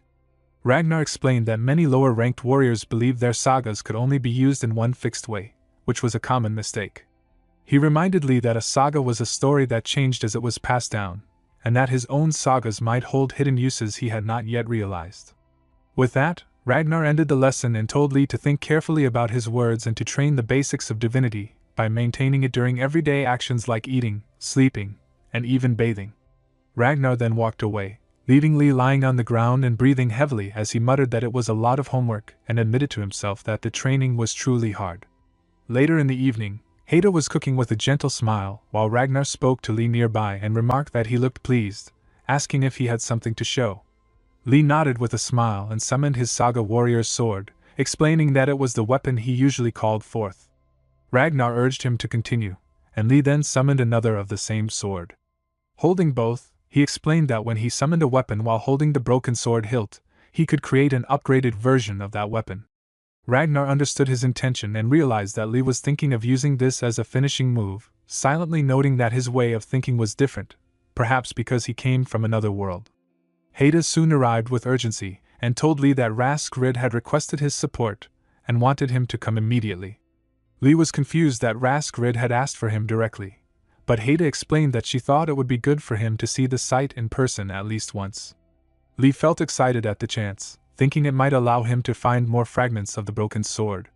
Haida noticed his enthusiasm and pouted, teasing him for seeming too eager, while Lee denied it and asked if he could depart right away.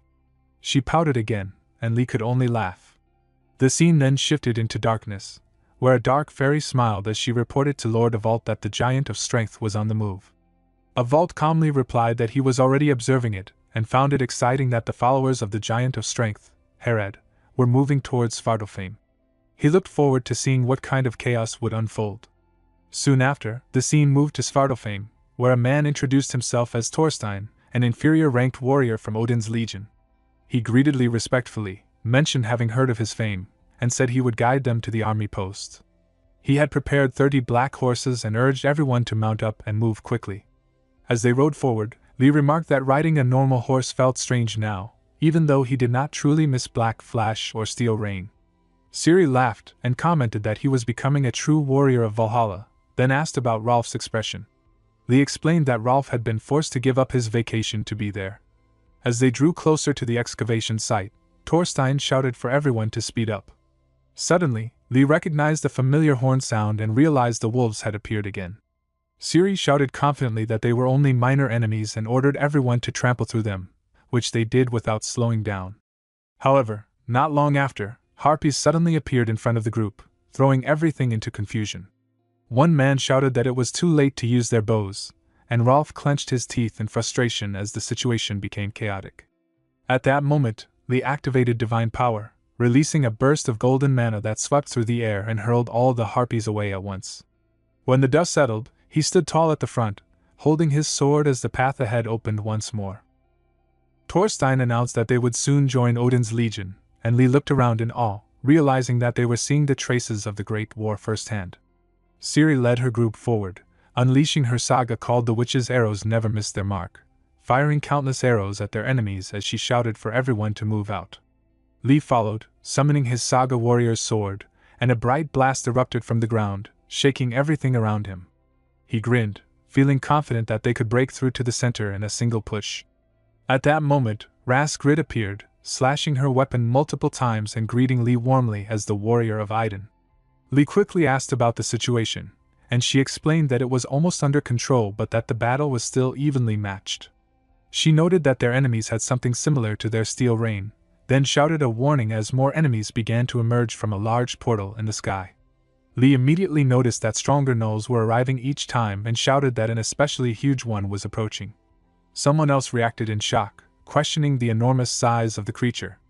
Raskrid focused on a descending mana ball and realized that another giant enemy had appeared, targeting the village of the Dark Elves. Lee barely managed to dodge the falling mana ball and muttered that he had almost died, narrowly avoiding disaster. Raskrid urgently ordered Lee to head immediately to the Dark Elf village, thinking that he was the only one she could trust to handle the situation. She explained that a giant had fallen there, and that he needed to take care of it right away. Lee quickly agreed and said he would ride to the village without delay. Raskrid handed him a dragon wing coat to wear or give to someone he trusted, saying there was no time to lose. Soon, Lee spotted the village and called out to Ciri to go full speed ahead. Meanwhile, Raskrid observed from a distance, noting that the giant at the Dark Elf village was smaller than the one at Black Fortress but that she could sense an even greater evil emerging from it. She considered that the giant's growth system was fueled by their enemies and the infamy they gained, in contrast to the rune growth system of Valhalla warriors. At the village, a powerful enemy called Road of Madness appeared, shaking the ground with its pressure. Lee immediately spotted the giant emerging and thought that its attire suggested it might be a mage. He decided to draw its attention and threw his weapon at the enemy, but it was blocked by a barrier. Realizing he had managed to get its focus, Lee saw the enemy gather a large mana ball and prepared to strike. He worried that if the battle dragged on, the village would be destroyed before they could win. With urgency, he pushed himself to think of a strategy to defeat the giant quickly, knowing that a long fight would not be in their favor. The scene opened with the giant herald, one of the 5 fingers of the magic king Urdgard Loki, raging with madness and hatred. She mocked the vault for hiding in darkness and working in secret, calling him a coward who relied on schemes and sacrifices. She questioned whether Valhalla was truly something to fear and expressed disgust toward the long stalemate of Ragnarok. Driven by obsession, she spoke of retrieving a seed that was more certain and powerful than anything else and declared that the only path forward was total destruction. She believed that by burning everything down and wiping the world clean until the seed was found, even Valhalla would fall, and the era of glory from the Great War would return. The scene then shifted back to the battlefield where Lee finally lost his patience and attacked fiercely, determined to show that the enemy was not the only one who could hurl overwhelming power. Ciri questioned whether his actions truly mattered in the current situation, but Lee remained confident. He explained that although the knowledge came from what once felt like a simple story, the enemy's magic shield could only absorb a limited amount of damage before disappearing.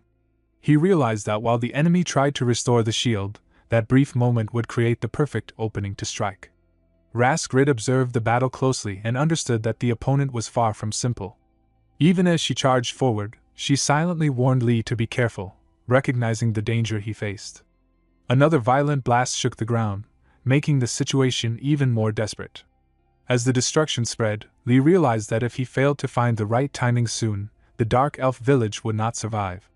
He ordered everyone to fall back to avoid further losses. Just then, reinforcements arrived as the Dark Elf Fire Brigade entered the battlefield.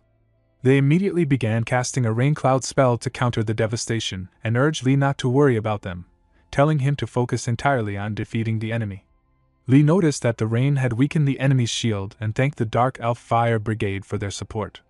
He realized this was the perfect moment to strike before the shield could be restored. He charged forward at full speed, determined to use the powerful strike that Ragnar had taught him, the technique known as Dragonic Ballista or Dragon's Cannon. He unleashed it with all his strength, but the enemy managed to block the attack. Confused, Lee spotted a stone that looked like a weak point and called for Siri to support him with her saga. Siri immediately joined in, combining her witch's arrows never missed their target with Lee's warrior's charges like a storm, creating a tremendous pressure that shook the ground and stirred up dust. Suddenly, a dark whirlwind appeared, pulling Lee into it and making the portal vanish. The dark elves watching the battle were shocked and wondered where the warrior had gone. Lee found himself in a strange place, realizing that although he had defeated the giant, he had been transported somewhere unusual after being surrounded by light. Siri explained that the explosion from the giant's core had thrown them into an invisible rift, a remnant of the Great War. Lee immediately thought that there might be more relic fragments hidden in this place. Later, Siri examined Unner and marveled at its power, asking if Lady Iden had granted it. Lee confirmed that she had. Siri remarked that it seemed difficult, and when Lee asked what she meant, she explained that Lord Gander wanted to bring him in, but because Lady Iden valued him so much, it would not be easy. Lee also thought of Haida and decided it was time to move forward. When Siri asked where they should go, Lee smiled and said that he might be the one to show them the way. Lee decided which direction they should go and led the way. Siri transformed into a flying creature as they moved and commented that in Valhalla it was rare to ask about the past. She admired Lee's sagas and wondered what kind of world he had come from and what he used to do. Lee explained that he had been a world champion, which amazed Siri and made her realize she was standing before someone truly incredible. Lee corrected her misunderstanding and pointed out that the exit seemed nearby. Siri asked if he could see anything with his special eyes, and Lee activated his sight, feeling excited at the discovery of valuable relics. Siri questioned whether he really needed to pick up broken items, but Lee insisted that everything was useful. He held a relic called the Belt of the Iron Man from Freya's Legion, which was said to allow the wearer to fight for 10 days and nights without tiring. Lee thought about how it boosted stamina and strength, and found it interesting that relics displayed anecdotes instead of stats. Siri noted that the belt was engraved with the crest of Freya's Legion, and explained that Freya was the goddess of love, beauty, magic, and war. Lee reflected that in Norse myths even the goddess of beauty fought, recalling that Lady Iden was also a martial artist. He suggested that Siri take some relics as well, and she agreed, saying that great artifacts should not be left behind. Lee approved, noting that it was smart to loot with a clear mind, and asked if they should stop for a moment. Siri replied that function was more important than fashion and reminded him to save pouch space too. Lee noticed a fragment of an unknown artifact that seemed to be guiding them somewhere again. He then saw a glowing dagger and realized it did not appear to be another piece of the broken sword, wondering what it could be. Siri suggested that it might be a weapon from the same origin, created by people from a world that had now fallen, and that the fragments they were finding could be relics from that lost world. Lee understood why Haida had not recognized it, and Siri said that even if it was only a possibility, they should take it with them. Lee agreed. As they looked around, Lee was struck by how similar the place was to the basin where Odin's army had fought, noticing that magic was gathering in the center. He guessed that this might be the exit, and when he focused, he saw a name, Garm. Siri realized immediately that it was the Hellhound Garm. Mana began to gather rapidly around them, signaling danger. Lee gripped his sword tightly and turned to see a massive giant approaching, clearly a formidable opponent. Siri urged him to move forward, but Lee held her hood and told her to wait. With a confident smile, he declared that they were about to face a boss fight. Lee smiled at Siri and reminded her that they were about to face a boss fight. He decided to fly straight toward the enemy while riding on her. Their opponent immediately attacked with waves of mana, and Siri transformed back into her human form as they both crashed to the ground with a heavy thud. Lee quickly asked if she was alright and then realized he had landed on her by accident. He apologized immediately, and she reassured him that she was fine but insisted that they needed to move quickly. They stood up and rushed forward together as the enemy opened its mouth, forming a massive mana ball and shooting it at them. They dodged the attack, and Lee noticed that the enemy had surrounded all of its companions with mana, which cleared the way behind them. Siri unleashed her saga. The witch's arrows never missed their mark, but the arrows passed right through the enemy, showing that normal attacks were ineffective. She transformed into a wolf and urged Lee to use his godly power instead. Lee called on the charge of a warrior as like a storm and swung his golden glowing sword. He felt that he had hit something but realized that the attack barely scratched the enemy. Frustrated, he wondered how long the fight would take at this rate. Siri told him to get on her back so they could perform a lance charge. As the enemy fired mana at them again, they skillfully dodged the attacks and prepared to strike together. Lee realized that this enemy could not be defeated with half-hearted attacks and needed a more certain method. He asked Siri to buy him some time while he searched for a solution and activated his saga. The eyes of a dragon sees through all things. Observing the hellhound Garm, he noticed that its attacks had been restrained and that it had not moved from its spot, realizing that it was guarding something important. Meanwhile, Siri attacked in her wolf-witch state using the power of curse, and her attacks proved effective, though she could not hold the enemy off much longer and called for Lee's support. Lee rushed forward, determined to find the solution. He spotted a glowing stone on the ground and realized that it was the key. He grabbed the stone and tried to remove it with all his strength, but the enemy noticed and approached him. At the right moment, Lee managed to remove the stone, causing Garm to shatter into pieces. A man watching the battle shouted in excitement that Garm was defeated and urged everyone to push forward. A dark hole then formed in the ground, and Lee realized they had found the exit. Siri told him to get on her back so they could break out in one go, and they entered the portal together. The onlookers cheered, celebrating victory for Valhalla, but they quickly noticed that the warriors who had defeated Garm were entering the portal themselves. As Lee and Siri disappeared, they shouted that Valhalla should wait for them. Meanwhile, Raskrid faced an enemy, and they clashed fiercely, drifting backward from the impact. Suddenly, a portal opened, and a bright light shone from it. From the portal, Siri and Lee fell to the ground with a heavy thud. Raskrid was shocked to see them appear so suddenly.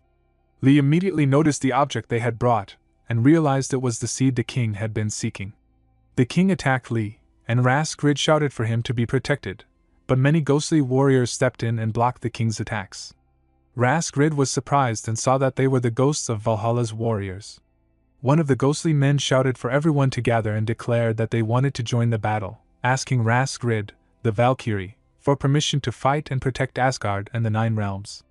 Raskrid granted them permission, and the ghost transformed into a human form with a smile before rushing forward to clash with the enemy. Raskrid herself charged into battle, taking on a monster directly. At that moment, Rolf arrived and shouted in surprise at how quickly Siri and Lee had returned, noting that only a short time had passed since they left for the village. Lee explained that time must have flowed differently where they had been.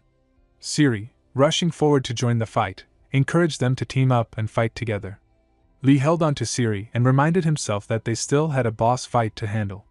He rode on her as they flew, noticing that Captain Siri looked exhausted from the 2 intense battles they had fought in a row.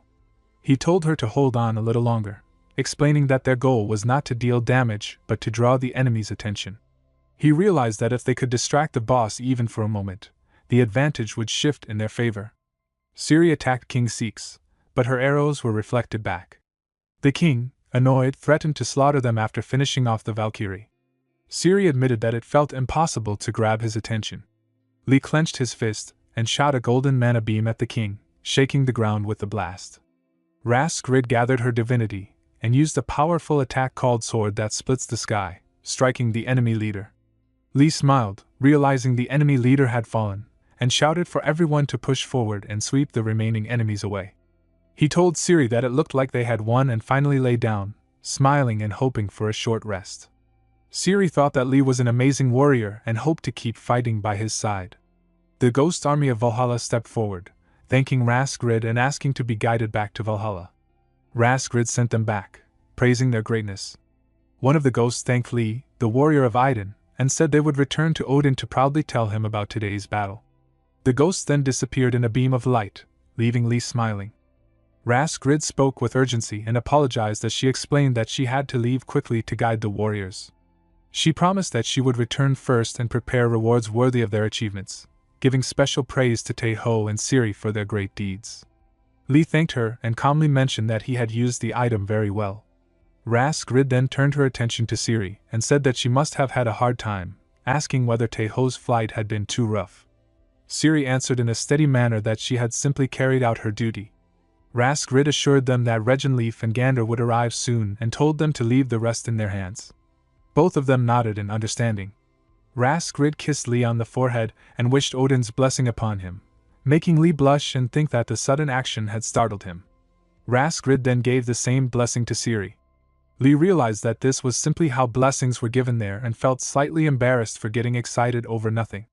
The scene then shifted to Herad, who shouted in frustration that the failure of the attack did not matter because spreading the spark had been the real goal from the beginning. She was shocked that there had truly been a seed and realized that Valhalla now knew what they were after. From the shadows, a voice spoke coldly, saying that Herad must be suffering deeply. Since the king had said nothing about the failure, her pain must have been even greater. The voice added that the king's silence likely had another meaning and that everything might be unfolding exactly as he had predicted. The scene shifted again to the ground where Gander and Regenleaf landed. Regenleaf apologized softly and said that they must be very tired, asking them to briefly explain what had happened. Lee nodded, agreed to explain, and asked for a moment as he held up the stone and revealed that it was what they had obtained. Regenleaf said that it was now clear this was what the enemy had been after, and praised them for their great service. She placed the stone into her chest for safekeeping and told them to rest for now, saying they would talk in detail later. She then kissed Lee on the forehead and gave Tyr's blessing, which made Lee blush as he thought that since this was natural behavior here, there was no need to be overly shy. Half-jokingly, he mentioned that he wondered if Gander would also give him a blessing. Gander responded sharply, saying that human greed truly had no end. Lee tried to calm himself, thinking that more blessings were better and that there was nothing to be nervous about. To his shock, Gander kissed him on the cheek instead of the forehead, making him scream in surprise. She smiled and gave Allah's blessing, while Lee blushed deeply and thought that the sudden kiss had scared him and wondered if this was just Gander's kind of joke. Haida then appeared behind him, looking tired, and called his name.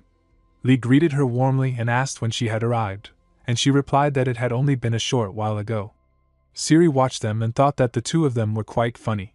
Later, Haida teased Lee by saying that he had received blessings from Rasgrid, Regenleaf, and Gander as well. Lee felt uncomfortable and thought that the strange black flash he sensed felt like a black coffin. Haida quickly laughed it off and told him she was just joking, then advised him to get some good rest since there were plenty of people to handle the cleanup. Lee nodded and felt like he would pass out at any moment. Haida blushed, kissed him on the cheek, and gave Aiden's blessing before turning and walking away. Lee thought that whether it was because of Haida's blessing or simply because he was exhausted, he fell asleep as if he had lost consciousness. The scene shifted to the roots of Yggdrasil, where Odin, the king of the gods, stepped forward while Thor stood before him. Odin held the glowing stone and remarked that as expected, it seemed Fenrir was their true target.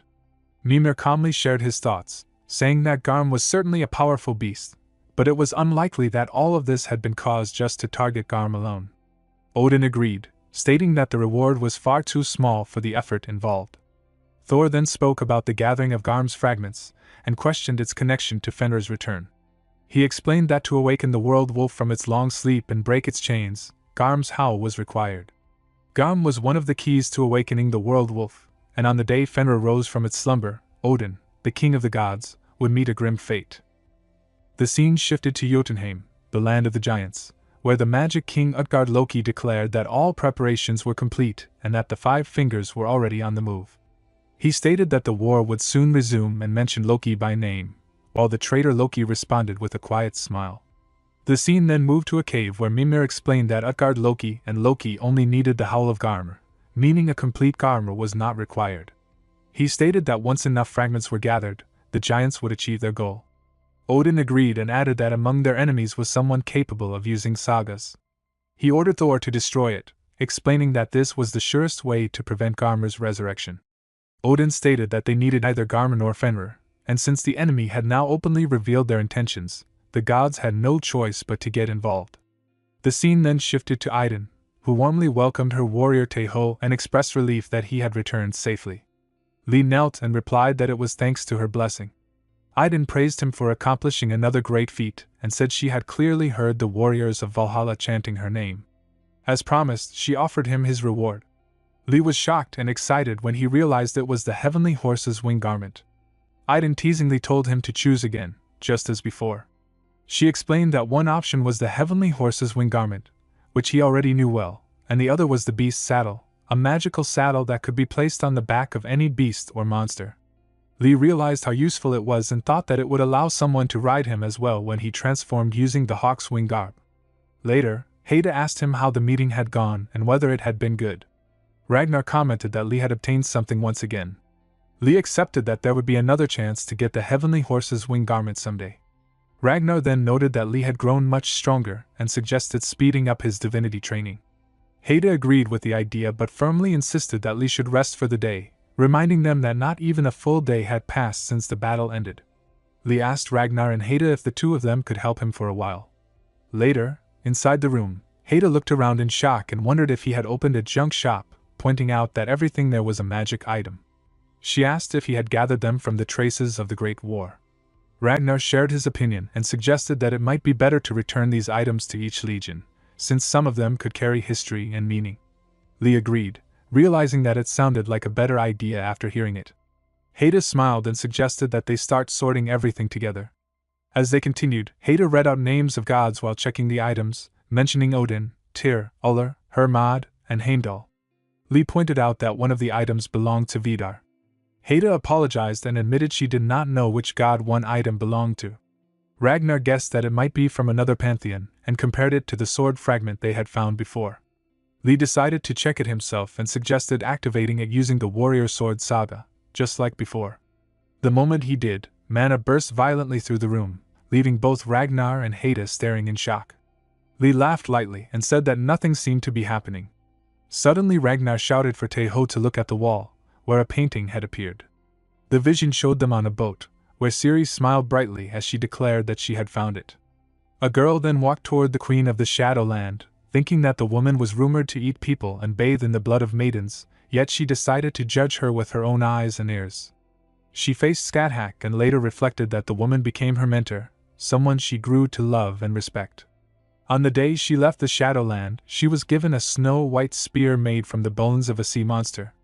From that moment on, she knew only victory, and her name spread across the world, but everything eventually led to a turning point. As the vision continued, a voice called out to the Prince of Light, Siyu Chulin, declaring that his family, his lover, his friends, and even the world he tried to protect were coming to an end. Hearing this, Lee shouted for Loki to stop and rush forward. At that instant, his sword shattered into pieces, ending the vision in sudden chaos. Later, Ragnar reacted with shock and realized that the weapon fragment was a memento of Siyu Chulin. Lee turned in surprise and asked who Siyu Chulin was. Ragnar explained that he was known as the strongest warrior of the now destroyed world called Eru and said that in Valhalla, he could be compared to Sigurd. Lee shared that after looking into the weapon's memories, he had learned its name. Ragnar replied that if it truly was Gibulg, then it made sense why sagas did not work on it. He warned Lee not to try using his sagas on Gibulg for now, since they did not know what kind of Hayaz was placed on it. He explained that a Hayaz was a powerful vow from Eru, where strength was gained in exchange for strict restrictions. He added that Siyu Chulin had many such vows, fitting for someone known as the strongest, and that some of them could grow even more powerful after the owner's death. Ragnar cautioned that the weapon was dangerous and might not yet accept Lee as its master, mentioning that the memories shown by the weapon were still very vivid to him. Lee wondered if the weapon had wanted to show him what kind of person its master had been. He resolved that if that was the case, he would grow even stronger than he was now and become a master worthy of it. Ragnar smiled and said that this was the right attitude. Later, on a bright day, Lee raised his hand and asked Haida if there was any way he could obtain a mount, saying that it would be helpful to have something reliable for traveling. He explained that it did not need to be something that could fly and mentioned examples like the Dark Elves' horses or the White Silence used by the Ullr Legion. At the same time, he secretly thought that he would never tell anyone that when he chose the saddle, the first thing that came to his mind had been Captain Ciri. Haida apologized as she walked away and explained that the Iden Legion did not have designated summons like the Ullr Legion did. Ragnar explained that if Lee only wanted a normal horse, he could buy one from Vanaheim, but he knew Lee was looking for more than simple transport. He suggested that instead of buying one, they should catch a mount themselves and proposed hunting a wild griffin. He mentioned a place on the border of Asgard and Olympus where wild griffins lived and said that if they caught one, Lee would gain a proper mount, though the round trip would take some time. He asked Haida if it would be fine, and she smiled and said they would make it work somehow, deciding that they would head out as soon as she gave the signal. Ragnar added that they could continue Lee's divinity training along the way. Lee felt excited at the thought of catching a griffin he could ride from then on. A few days later, a carriage moved along the road while Ragnar watched Lee and Ciri train together. Their divinity training continued during the journey, and Ciri, who happened to be on vacation, joined as well. She noticed Ragnar watching and pushed herself harder, refusing to give up. Ragnar eventually told them to stop and take a break, then asked Haida to pull the carriage over so they could rest before he took over. They stopped in a forest to eat lunch, and Ragnar handed out meat. Lee took a bite and was amazed by the taste, saying it melted in his mouth. Ragnar smiled and suggested that Ciri join the Iden Legion so he could train her all the time. Lee agreed that it was a great idea but said he could not leave his comrades in the Ulla Legion. Ragnar respected this and said it made Lee an even better warrior in his eyes, then suggested they get moving again. The carriage began to move once more, with Ragnar guiding the horses. After some time, Ragnar said the spot looked good and told Haida to take over. Haida used her divine power, and Ikrash explained that griffins were attracted to horse meat and that they would use the scent to lure them out. The scene shifted to the mountains where Ragnar shouted that 3 griffins were coming and said he would only watch while Lee and Ciri handled it. Ciri prepared a paralyzing poison, while Lee activated the hawk's wing garb and rushed forward, shocking both girls. Ragnar casually wondered if he should have told Lee to fight while riding one of them, causing Haida to shout in embarrassment and frustration. Lee fought a large eagle high in the sky while Ciri supported him from the ground by firing arrows. After being struck, the eagle stopped moving and fell from the sky. Lee shouted with confidence that the next one was coming, yet deep inside he knew that these were not the ones he truly wanted. The scene shifted to the forest where the alpha male griffin Rollo was resting. He grew impatient and wondered why the horse meat had not arrived yet, suspecting that it might be secretly eaten by others. Catching the scent, he realized the direction it was coming from and took flight at great speed. Back on the ground, Ragnar calmly said that things should be wrapping up and that all they had to do now was wait. Lee smiled while riding on the captured alpha female, realizing that her mate, the alpha male, was coming. Suddenly, he noticed that all the birds in the forest were flying away in panic. Ragnar confirmed that the alpha was on his way and told Lee to get ready, explaining that once the hunter's snare tightened around the neck, the prey's strength and resistance would drop. Rollo appeared before them, and Lee was amazed by his size, seeing that he was easily twice as large as the females. The alpha female was shocked and angry that Lee was smiling and dared to climb on her. Rollo charged forward, but Lee dodged the attack. Rollo lost sight of him and was stunned when he realized that the human had transformed into a hawk, deciding that hawk meat would do just fine.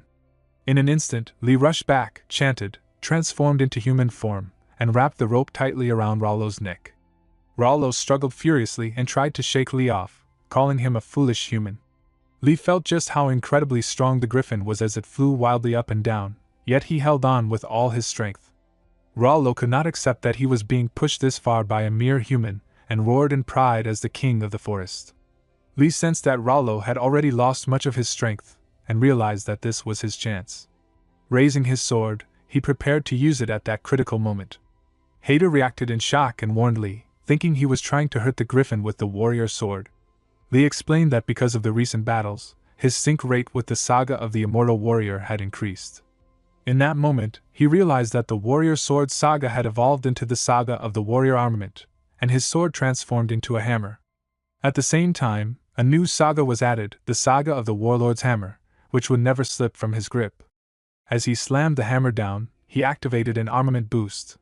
Rollo felt his strength vanish and trembled in disbelief, unable to understand what the human had done and desperately trying to regain control. Lee smiled calmly, satisfied that the immediate reaction meant the ability was working perfectly. Rollo struggled in his mind, unable to accept that he was being overpowered by a human. Lee declared that the griffin now belonged to him, and Rollo's pride finally broke as he realized he could no longer resist, and even addressed Lee with respect. Ragnar shouted that they had secured him. Lee noted with surprise that the griffin even had a name, and decided they needed to go down and place the beast's saddle on him, mentioning that all that remained was to get a bridle and armor. Haida agreed and was about to lead them out when a sudden sound interrupted them all. They realized it was an emergency signal, and Ragnar explained that if 2 had gone off at the same time, nearby squads were being attacked at once. Haida quickly decided that the group had to split up. She transformed into a swan and told Ciri to get on her back, warning Lee to be careful. Lee nodded and acknowledged her order. Ragnar told Lee to come with him as well. As they moved out, Lee felt that Rollo's body was stiff and strangely tense, but he urged him forward, shouting for them to hurry as they flew toward the emergency. Lee noticed that after crossing only a few small mountain ranges, the land suddenly became completely desolate.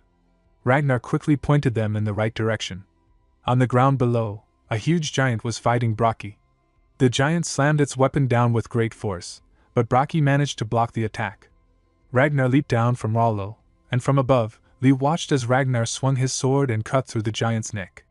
Lee then charged forward on Rollo, shouting for them to go and calling out for Thor, and together they attacked the giant and brought it down.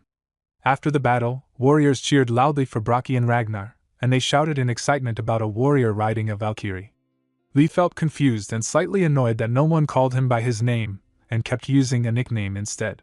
He landed on the ground, and Brocky greeted him warmly, saying it had been a long time. Another man looked at Rollo with curiosity, and asked which legion the Valkyrie belonged to, guessing it might be the Iden Legion. Lee smiled and clarified that it was not a Valkyrie at all, but a male griffin. Brocky quickly became serious, and told Lee that the fight was not over yet, and that they could not afford to waste time. Ragnar asked for a detailed explanation of the situation.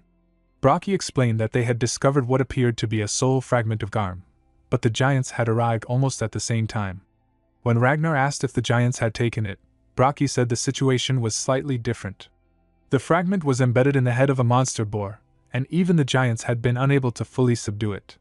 They had left troops behind to block the way and chased after the monster boar instead. Ragnar concluded that it was a beast corrupted by Garm's soul fragment, and said that if they hurried, there was still a chance to stop it. He grabbed Lee from behind and asked what the others should do. Lee suggested flying ahead to stall for time. Ragnar smiled and told him not to worry. He opened a sack, threw out a set of bones, and used magic. The bones transformed, and the baby goat known as Tangjostr appeared.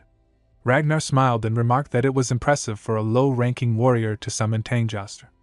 At his command, the baby goat rapidly grew into a massive goat as dark mana burst around its body. Brocky explained that this creature was one of the treasures of Thor's legion and said they would ride it to chase the enemy. Ragnar quickly gave orders, saying he and Lee would go ahead first, some would stay behind to treat the wounded, and the rest would follow. Lee and Ragnar flew forward on Rollo, with Lee urging him to follow the tracks. While flying, Lee commented in surprise that the goat was far faster than he had expected. Riding the giant goat, Brocky shouted that he could see the enemies up ahead. Ragnar observed that the monster boar was already down and that the fragment had not yet been retrieved, urging everyone to hurry. He quickly assessed the battlefield and noted that there were 4 giants and around 100 orcs. Ragnar decided he would handle the giants alone, while Lee and Brocky took care of the rest. Lee nodded and agreed without hesitation. Ragnar then shouted for them to retrieve the fragment. The scene shifted to Ciri and her companions, who had finished defeating the orcs on their side. They cheered loudly for Valhalla and celebrated their victory. Ciri calmly said that everything was cleaned up and suggested heading over to Teho's side. Haida replied that she was not too worried since Ragnar was there, but her expression suddenly changed when a massive fiery granite came crashing down from the sky. Ciri cried out in alarm when she saw Haida react, and Haida stared upward in shock, wondering how something with such overwhelming power could exist. Haida transformed into a swan and urgently urged Ciri to hurry so they could reach Teho. Orcs rushed forward toward them, and one of them hesitated, questioning whether they should continue. Meanwhile, Ragnar jumped down from the griffin, and Lee shouted for Rollo to go as well. On the ground, mages were casting spells over a large snake, and one of them warned that the orcs were performing dangerous magic that could not be ignored. Flying on the griffin, Lee shouted to attack and activated his newly upgraded saga. He used the saga called The Charge of a Warrior is Like a Storm, which unleashed a powerful lightning storm. Bright beams of mana rained down on the mages, scattering them. Brocky commanded to keep moving the enemies down the path and announced that he would chase the monster boar. He rushed forward and used his magic to throw enemies aside with immense force. Lee was impressed, thinking that Brocky was like a blender out there. He urged Rollo to head down as well, but his eyes suddenly widened when he noticed something behind him. A massive blast shook the ground, revealing Herad, one of the 5 fingers of the magic king Utgard Loki. She had landed earlier disguised as granite and now smiled as she faced the goat. Brocky shouted in panic for everyone to run away, but Herad attacked and threw the goat aside. Lee was shocked at the sight, while Brocky struggled to breathe under the overwhelming pressure and realized just how powerful Herad truly was. The pressure around Herad was overwhelming, and Lee felt completely unable to move. Herad smirked and called out to Ragnar, saying it had been a long time. Ragnar responded angrily, calling her insane for showing up here in person. Herad mocked him, saying he had grown weak and that she almost felt sorry for him. She reminded him that he had once been a top-ranked warrior who shone in the Great War and a legendary Viking, but now he was out of breath from this kind of battle. Ragnar realized that their allies were still in shock and knew he needed to buy them time to escape. He transformed into human form, blue mana flaring around him, and rushed forward to strike Herad. She was sent crashing to the ground. Ragnar then shouted for Bragi to run, but Bragi remained frozen in fear. At that moment, Lee flew forward on the griffin, extending his hand and calling out to Ragnar. Ragnar smiled and praised him before throwing Bragi toward Lee, telling him to take the stunned warrior to safety.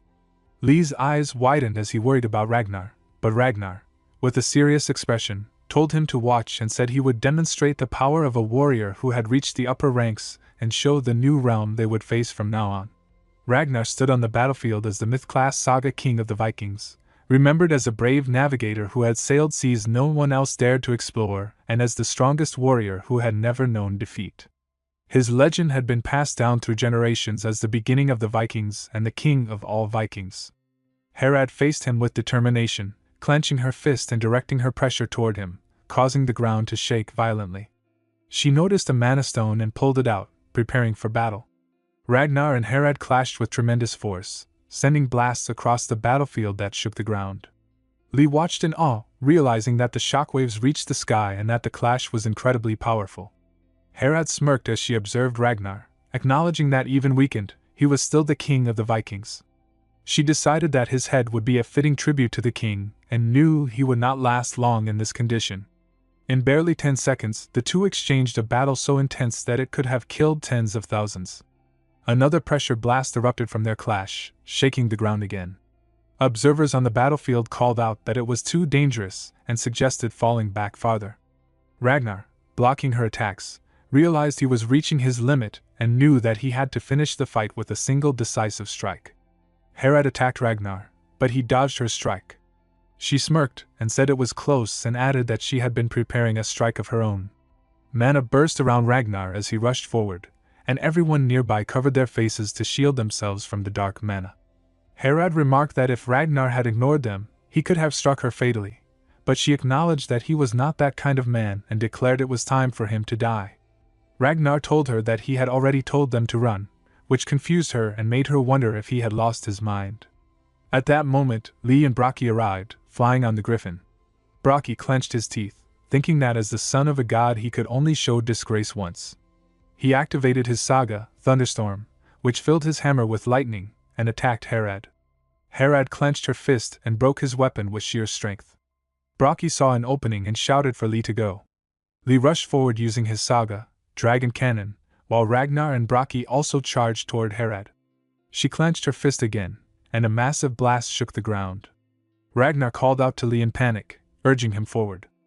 Lee thought that his attack looked like it had hit Herad directly, and hoped it had at least shaken her a little. Herad admitted that she had been caught off guard and acknowledged Lee, saying she would fight him with her full power. Lee realized that she had not even been scratched and felt like he was in serious trouble. Ragnar immediately said they had to help Lee, but a man nearby shouted in concern, warning Ragnar about his current weakened condition. Bragi approached Lee and declared that he would fight alongside him. He said that if they could not avoid the fight, the only choice was to attack no matter what happened. Herad flared her aura and welcomed their attack, saying they could bring it on, no matter how many they were. Lee rushed forward using his saga, Thunder Tora, while Bragi charged with his saga, Lightning Resides in That Hammer. Their combined pressures shook the ground violently.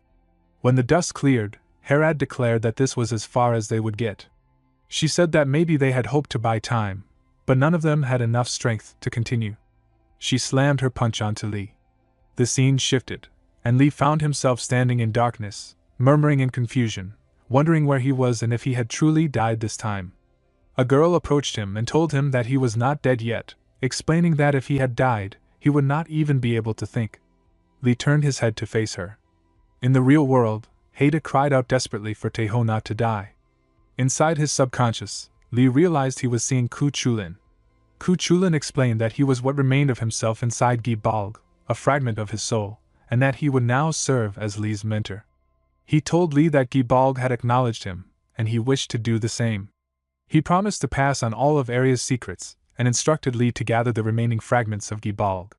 Once Lee completed Gibalg, he would be able to find Lady Scathach, and Ku Chulin vowed to aid him. Lee opened his eyes back in the real world. A vault shouted at Herad to hurry and collect the fragment before more reinforcements arrived. Herad teased him for being persistent but agreed to pick up the fragment, while remarking on Ragnar's determination despite barely being able to stand. Haida cried out again, pleading with Taeho not to move and not to die, thinking that she did not want to lose someone so precious to her. Lee resolved that he could not let Ragnar die and refused to die himself. He held his glowing sword and rushed forward toward Herad, mana bursting around him. Herad smirked, her red aura flaring, and slapped Lee, throwing him to the ground. She demanded to know what he was as Lee sat up, wounded but determined. Herad was shocked as she realized Lee had managed to wound her. Lee understood that even though he had dealt a deadly strike, she was still not finished, and he could no longer feel his right arm.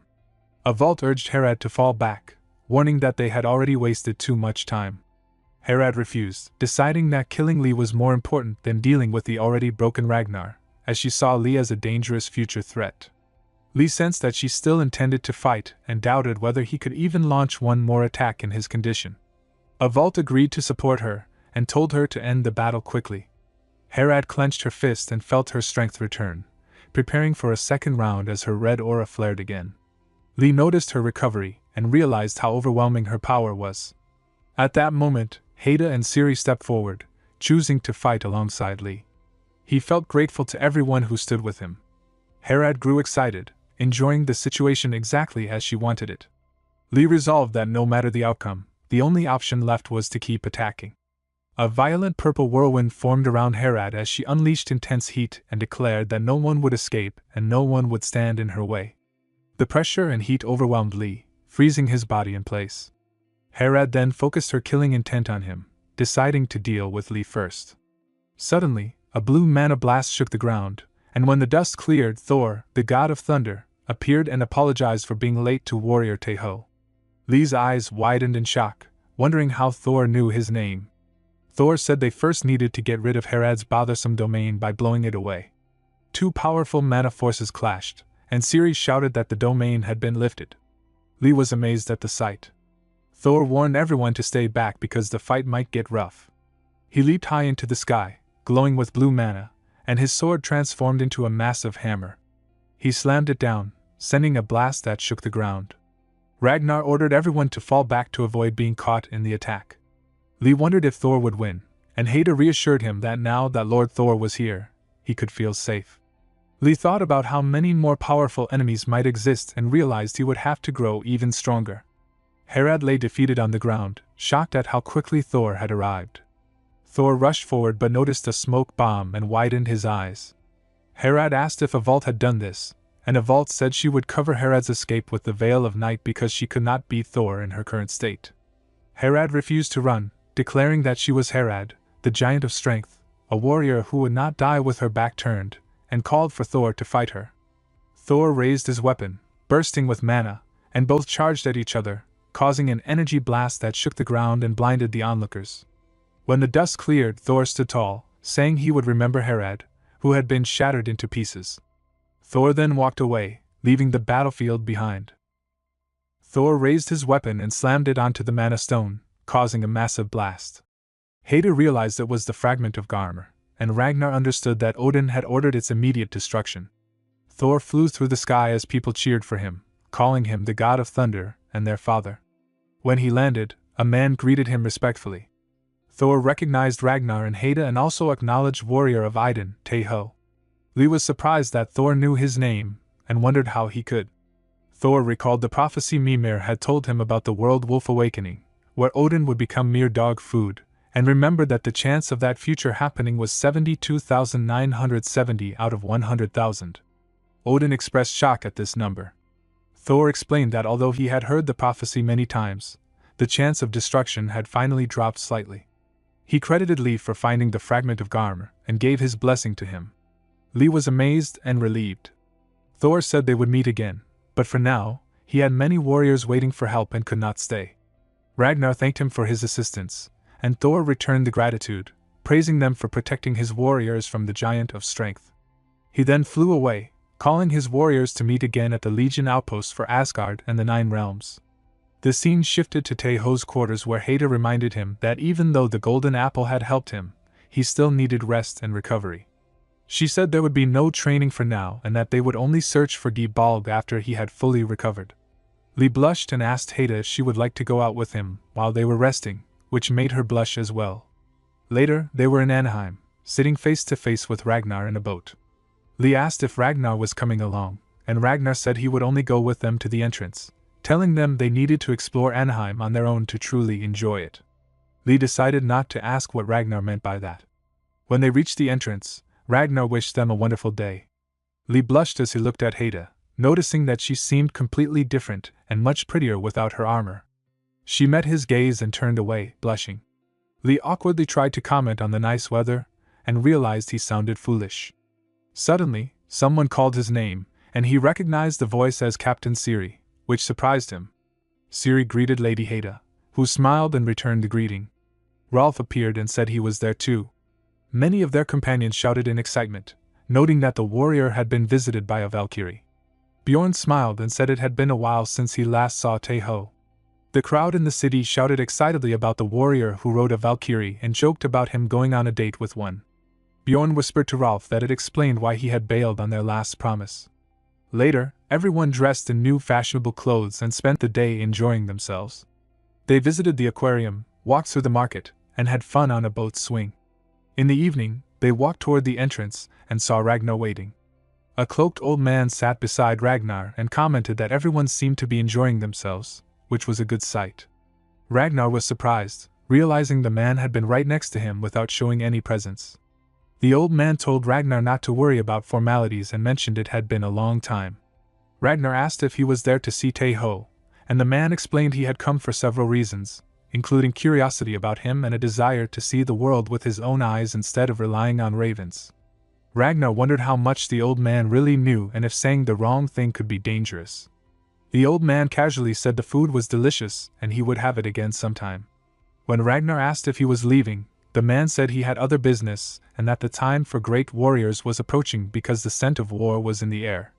Ragnar thought about what he had learned from his friends on Olympus, that when gods meddle in mortal affairs, nothing good comes of it, and he decided to leave the matter to the others. 2 days after returning from Anaheim, Taeho returned to his daily training, and Siri joined him without hesitation. Ragnar noticed her sharp talent, and soon accepted her as his disciple, guiding her with powerful mana that showed the level of a myth-grade saga, a realm she was expected to reach and surpass one day. Lee watched with wide eyes, feeling the overwhelming strength once again, while Siri felt pure excitement at the sight of such power. Lee silently encouraged Rolf as time continued to move forward. 3 months passed quickly, feeling both short and long as training consumed their days. One quiet night, Lee slept deeply when his sword suddenly glowed and pulled him into a dreamlike space. Siyu Chulin appeared and explained that Lee had entered his own consciousness, where the legacy of Eren awaited him. He revealed that Gibalg had shattered into 4 pieces and that he remembered the location of one fragment in Svartalfheim, beyond the shadow forest of the Dark Elves and into a grey wasteland where the remaining Red Branch Knights had built a temporary base. He explained that a return spell engraved on Gibalg likely brought that fragment back to the base.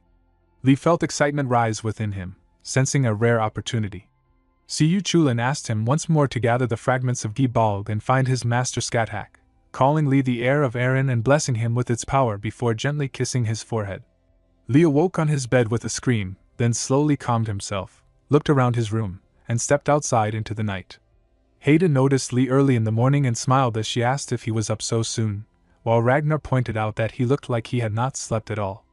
Lee admitted that he had a bad dream the previous night, but before he could say more, Siyu Chulin suddenly appeared in a small form and complained about having to act that way. Lee screamed in shock, causing Haida to rush over in concern and ask what was wrong. Lee panicked and shouted that there was a ghost in front of him, desperately pointing at Siyu Chulin, but Haida could see nothing. She quietly told Ragnar that Lee seemed a little strange that day, and Ragnar wondered if he had pushed him too hard during training. Siyu Chulin calmly explained to Lee that only he could see and hear him and suggested that he explain the situation properly. Lee then told Haida and Ragnar everything about the heir of Eren and Gibalg, leaving Haida blushing in amazement, while Ragnar stayed cautious, saying it was too early to celebrate until more fragments were found. Still, even Ragnar admitted it was something incredible and told Lee to focus on Gibalg and explain everything to Ciri as well, which Lee accepted with a nod. The scene later shifted to the grey wasteland of Svartalfheim, where Lee walked ahead with Ciri through the barren ground. Lee thanked her for coming with him, and Ciri replied that it was his mission and that she also wanted to repay her master's kindness, telling him to get serious.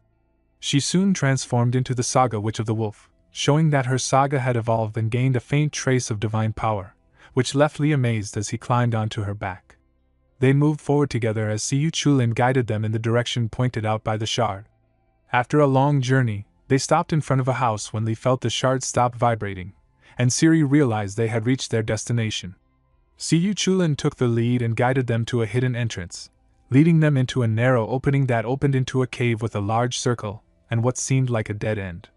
Trusting Siyu Chulin, Lee pressed his forehead against the spot he had been blessed, triggering the path forward as Siyu Chulin grew excited, and together they continued deeper into the cave. Lee formed a temporary engraving and created a light sphere, then moved forward through the cave with Ciri by his side. He felt confused as they advanced, believing something should have been there, yet seeing nothing. Following Siyu Chulin's guidance, Lee placed his hand on the altar, and glowing mana filled the space as his eyes widened. From the light, Skathak appeared and spoke of Siyu Chulin as her proud disciple, recalling the fall of Eriu and how the Shadow Land vanished with it. She explained that while trying to protect the land between life and death, she was caught in the unstable flow of time and wandered through endless days and nights before reaching this place, only to realize she was too late. Though she knew Siyu Chulin was dead, she could not let go of her regrets and chose to keep the fragment of Gibalg, promising to wait for him forever should he ever return. Siyu Chulin broke down in tears upon seeing his master, overwhelmed by emotion. After the vision faded, Lee explained to Ciri that he had seen Skathak and confirmed she held another fragment, while the symbol before them revealed a map showing her location. Before they could reflect further, they sensed intruders approaching and prepared themselves for battle. Siyu Chulin recognized the enemies as the Fomorians, the shapeless giants that rose from beneath the sea and were responsible for the downfall of Eriu. He realized they must have waited for decades for this place to open and urged Lee not to let any of them escape. Lee immediately ordered Ciri to head for the entrance and stop any enemies trying to flee, and Ciri responded without hesitation as the battle was about to begin. Lee gathered his focus and decided it was time to show the results of his 3 months of training as his synchronization rate rose to 32%. He summoned the Saga Warrior's sword, and the aura shaking the air soon took the form of the sword of the Winter Wolf. Charging forward without hesitation, he cut down the Fomorians one after another, slamming his blade into the monsters until none remained before him. After clearing his side of the battlefield, he moved quickly towards Ciri, calling out to check if she was safe. Ciri admitted that one enemy had escaped, but Lee reassured her that it could not be helped because there had been too many to handle at once. Siyu Chulin urged them to move quickly and led Lee to the treasure vault, explaining that he had once dreamed of creating a second Ulster even if rebuilding Eriu was impossible. He had gathered many weapons along with gold, silver, and useful items meant to help with travel. Lee stood in awe at the sight of the equipment, realizing the place truly was a treasure vault. Siyu Chulin pointed out a special boat named Squabchuin, a magic vessel that moved on its own without sails or oars, and instructed Lee to place his hand on it and command it to shrink. The boat obeyed and became small enough to hold, and soon after, Lee and Ciri were floating across the snow while sitting upon it. As the boat sped forward, Siyu Chulin revealed that his master was in Nidavellir and took control of the steering, telling Lee to bring Gibalg aboard as they rushed ahead at full speed toward their destination. At the same time, the scene shifted to a dark cave where a demon sat calmly on a king's chair, having already learned of Skathaka's location and praising her ability to hide herself. Turning to a massive dragon serpent beside him, he ordered Adenmahed to move, declaring that it was time to head for Nidavellir as well. Siyu Chulin suddenly sensed danger and warned that his master was in trouble, which made Lee question how someone so famous could be threatened. Siyu Chulin explained that Skathak was not truly a frontline warrior but an educator who focused on teaching others, recalling how reckless he himself had been when he first met her. Lee reacted with disbelief and joked about how disastrous that sounded, making Siyu Chulin feel embarrassed as their thoughts remained shared. During this exchange, Ciri noticed Lee muttering to himself and asked if he was alright, but Lee brushed it off and reassured her. As they continued forward, Ciri pointed out that the White Night had begun, just as her master had said, with the sky remaining bright even after nightfall beyond the border of Nidavellir. Without warning, Siyu Chulin shouted for them to look ahead as something massive rose from the snow before them. Li was stunned by the sight of a pure white dragon, and Siyu Chulin identified it as a Denmaha, a sea dragon able to move anywhere water existed. Her appearance meant that the true mastermind was the tyrant Bress, the king of the Fomorians. While Siyu Chulin tried to stress the danger, Li found himself admiring the dragon's beauty instead, smiling boldly as he greeted her without fear. Adenmaha felt disturbed by their strange confidence just as her forces began to gather around her. Li activated his saga and charged forward like a violent storm, leaping high through the air and locking onto Adenmaha as his target. She fired a beam of mana toward him, but Li narrowly dodged, causing her eyes to widen in shock.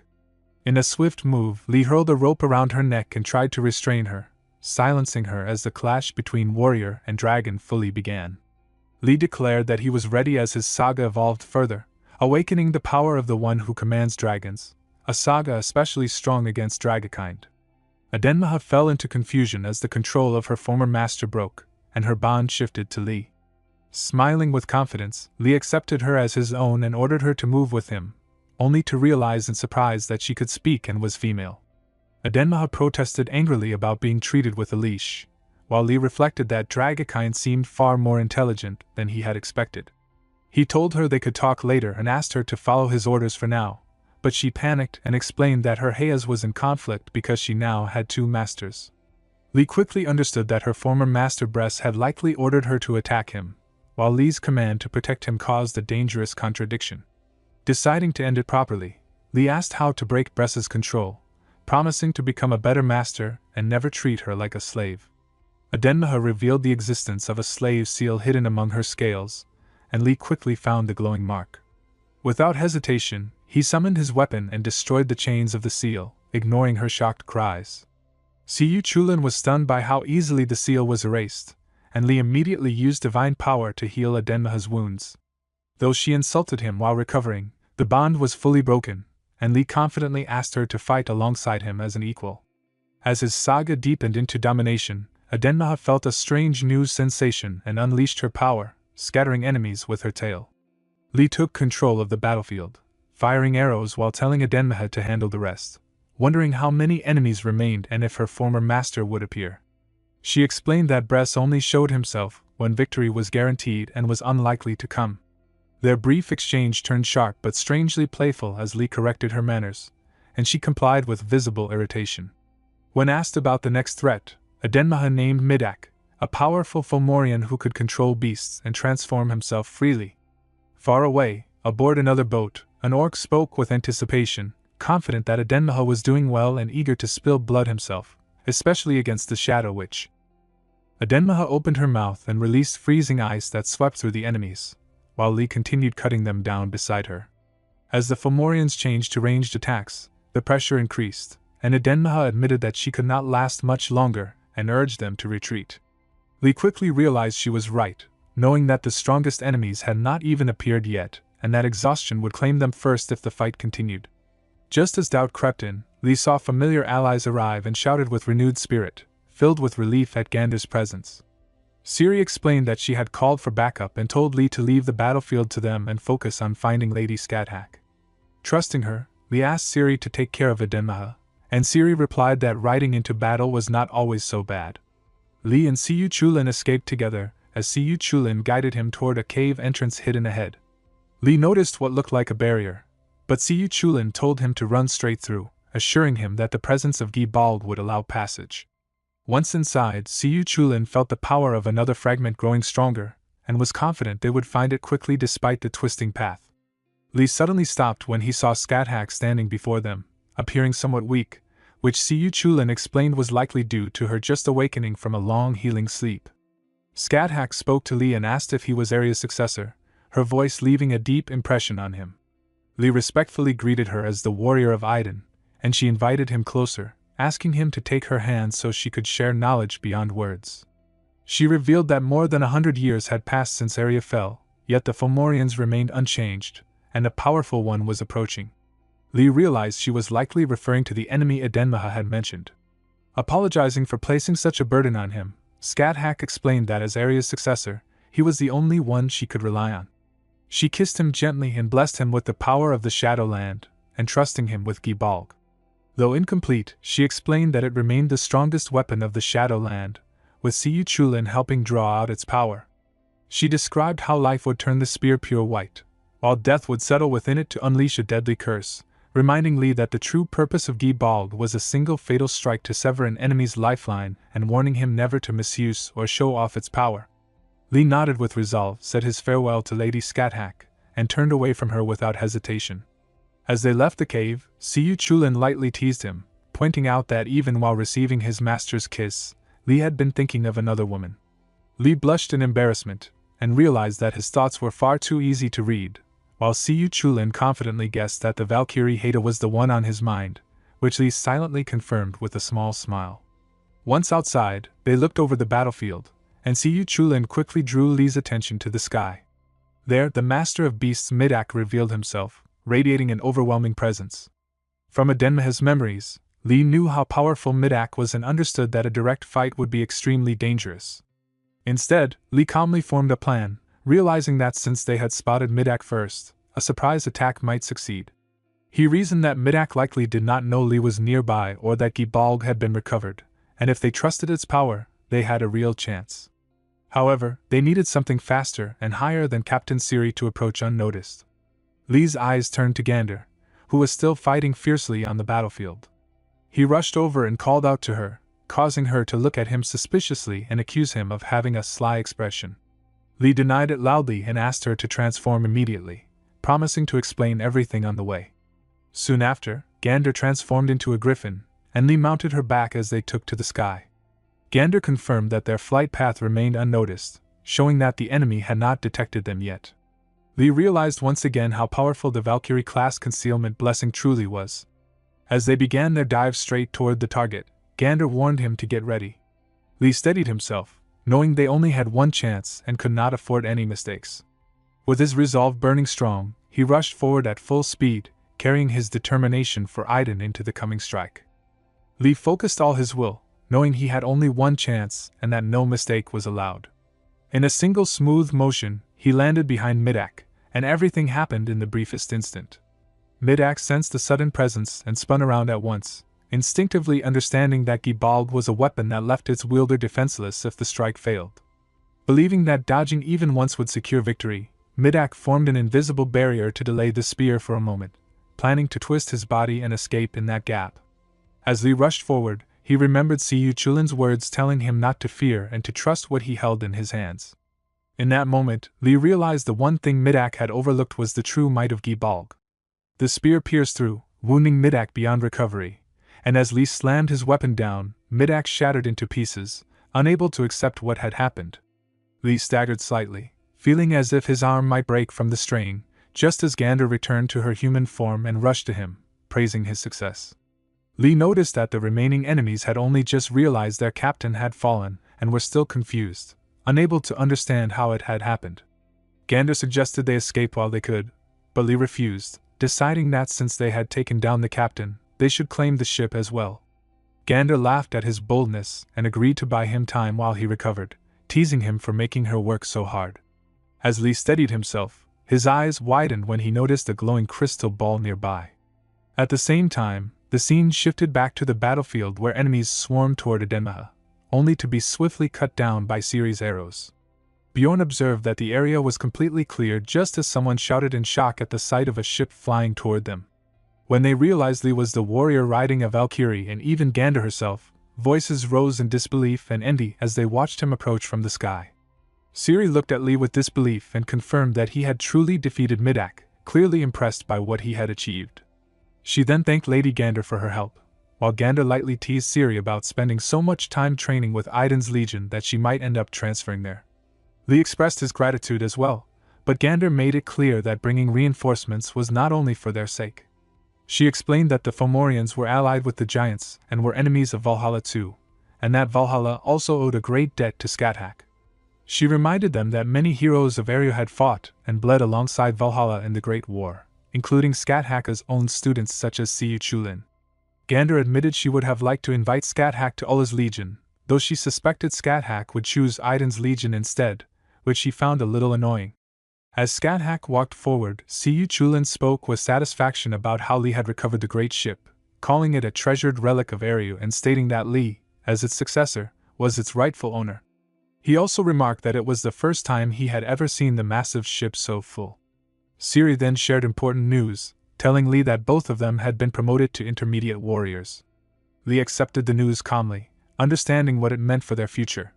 That evening, Haida prepared a meal and called out to the griffins as they gathered to eat, quietly wondering if Li was safe and hoping nothing serious had happened over the past few days.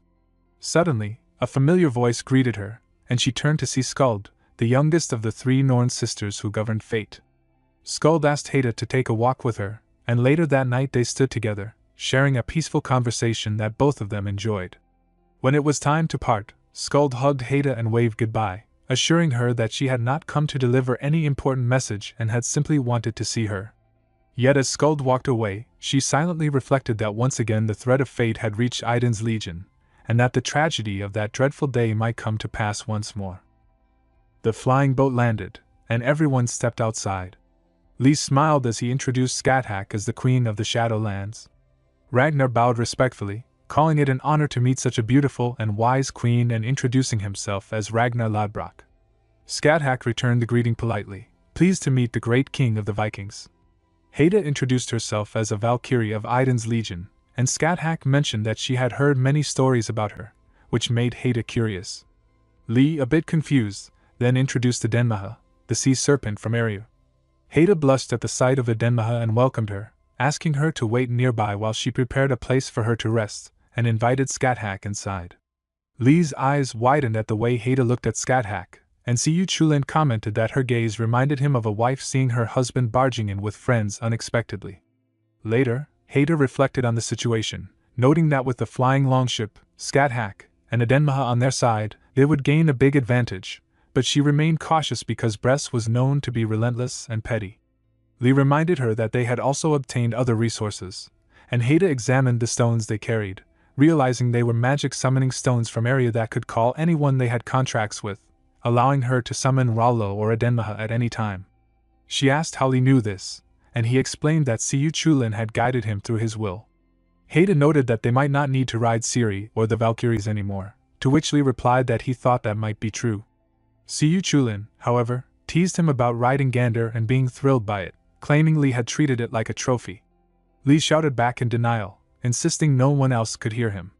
Haida laughed at the story, remarking that Li's repeated Valkyrie rides were raising the legend of a warrior who rode Valkyries. Li was surprised and asked how she knew, and Siyu Chulin explained that his power had grown after finding another piece of Gibalg, prompting Li to accuse him of waiting for this moment. Haida teased Li lightly, saying she was only joking and that she was honestly just glad he had returned safely. Later that night, in Asgard, Loki walked alone, reflecting on his return and the people he missed, including his father and brother. He thought about traveling to the human world, Midgard, noting that anyone passing there must first go through Asgard and Niflheim, the underworld. He considered that he could force a path as he had done with Eryu, but decided not to cause a commotion for now. Loki also reflected on the vastness of Midgard, how even gods could not know everything there, and how the seeds of calamity he had scattered would bloom across the land, each one destined to become a disaster according to the king's orders. The scene then shifted to a castle during the day, where the king remarked that a week had already passed. A man reported that ships leaving the harbor had not returned, and it was not due to storms, leaving the whole country gripped by fear. The king's advisor, Ube, suggested going out to sea to investigate, and checking if any sailing routes were blocked. King Sven agreed that it was practical advice but noted they had already lost too many ships and sailors, leaving him no choice but to seek the prophet. He reflected on how long it had been since his last visit, remembering that the prophet had lived in the palace even before he was born, which still unsettled him. When he opened the door, a skull-faced man greeted him, saying he had been expecting him, which made Sven even more uneasy as he prepared to explain the reason for his visit. The undead prophet instructed King Sven to hold a grand ritual to offer tributes to the gods and pray for salvation.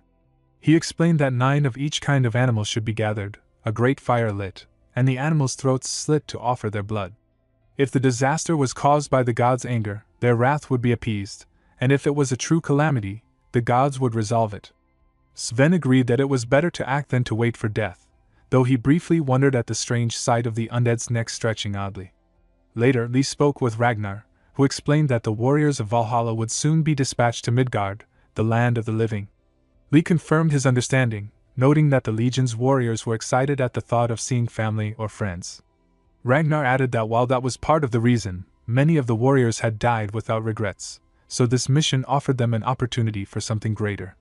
Lee's eyes widened as he realized that Ragnar meant the chance to create a new saga. Ragnar explained that while sagas could be made in Valhalla, it was difficult because everyone there was already a hero, but in the mortal realm, stories born from real events could instantly become powerful sagas. Lee smiled, feeling fired up with anticipation. With everyone eager and ready, the Midgard expeditionary force of Valhalla's warriors was finally assembled and set to depart. King Sven walked through his court while his advisor, Ube, reminded him that it had already been 4 days since the ritual began and that they should start identifying the cause of the disasters. The king thought to himself that he really did not want to be involved and felt frustrated that the prophet would make him take all the blame. Outside, the people shouted angrily, claiming the heavens were angry and blaming the king for their misfortune. Sven felt he could no longer bear it, and vowed to make the prophet pay. He approached the undead prophet with anger, but the undead was already raising his hands to cast magic. Suddenly, rain began to fall, and the king's advisor pointed out a rainbow forming in the sky. A flying ship appeared, and the crowd shouted in amazement, thinking it was a sign from Odin or Valhalla. Gander, glowing on the ship, introduced herself in her mind as Valkyrie Ingrid, sent under the orders of the gods. King Sven bowed his head and greeted the warriors of the gods. Lee then rose into the air, declaring himself a warrior of Idun and explaining that the flying ship belonged to Lady Idun, who had sent him as her warrior. The king acknowledged this with respect. Meanwhile, Siri noted that Lee was working hard, and Bragi landed behind Lee, introducing himself as Thor's warrior and announcing that he had come to save them. The people shouted with excitement, recognizing Bragi as the battle ghost of the Skald warriors. Seeing the reinforcements arrive, Lee felt he needed to step up as well, while Bjorn asked Siri if they should jump down to join, and she admitted she was not sure. Suddenly a bell rang, and Lee shouted in alarm, noticing something was wrong. The king's advisor explained that it was an emergency signal and that something was approaching from the port side. The crowd panicked as they saw a ship coming in at incredible speed, realizing it was not one of their own but a merchant ship from the northern continent.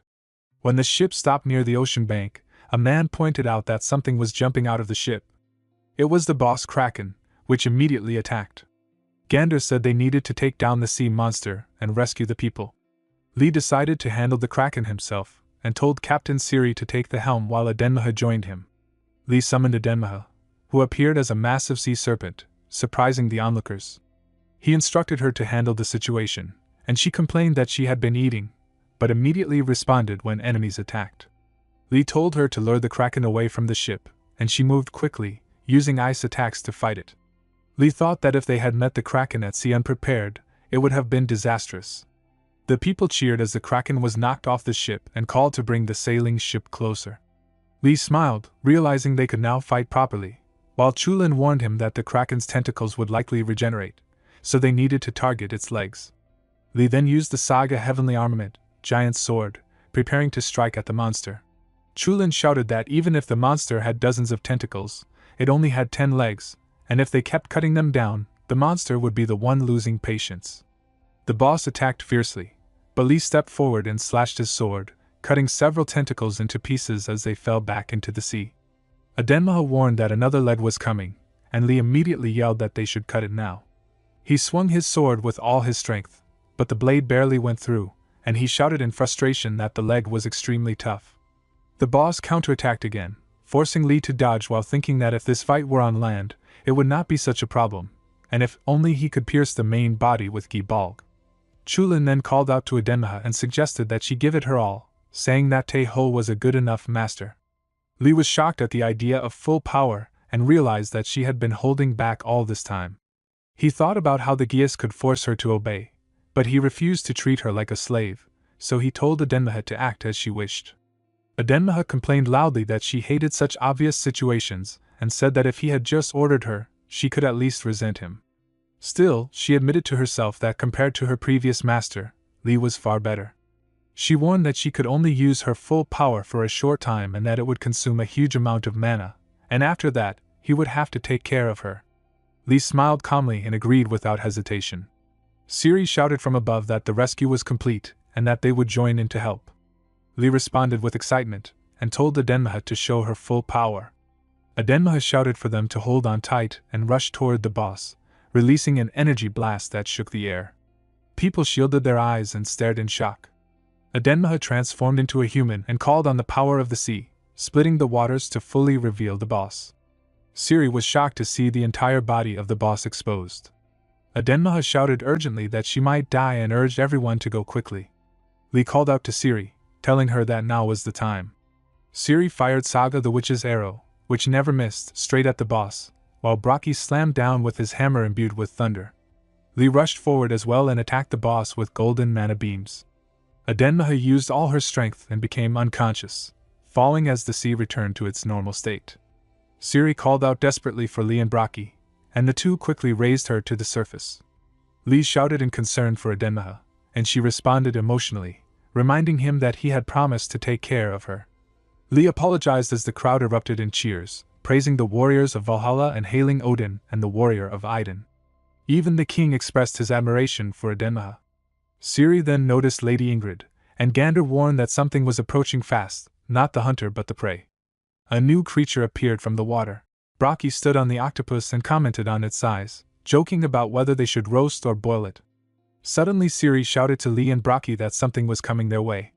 A huge shark rose from the water behind Lee, and he quickly chanted and transformed into a hawk.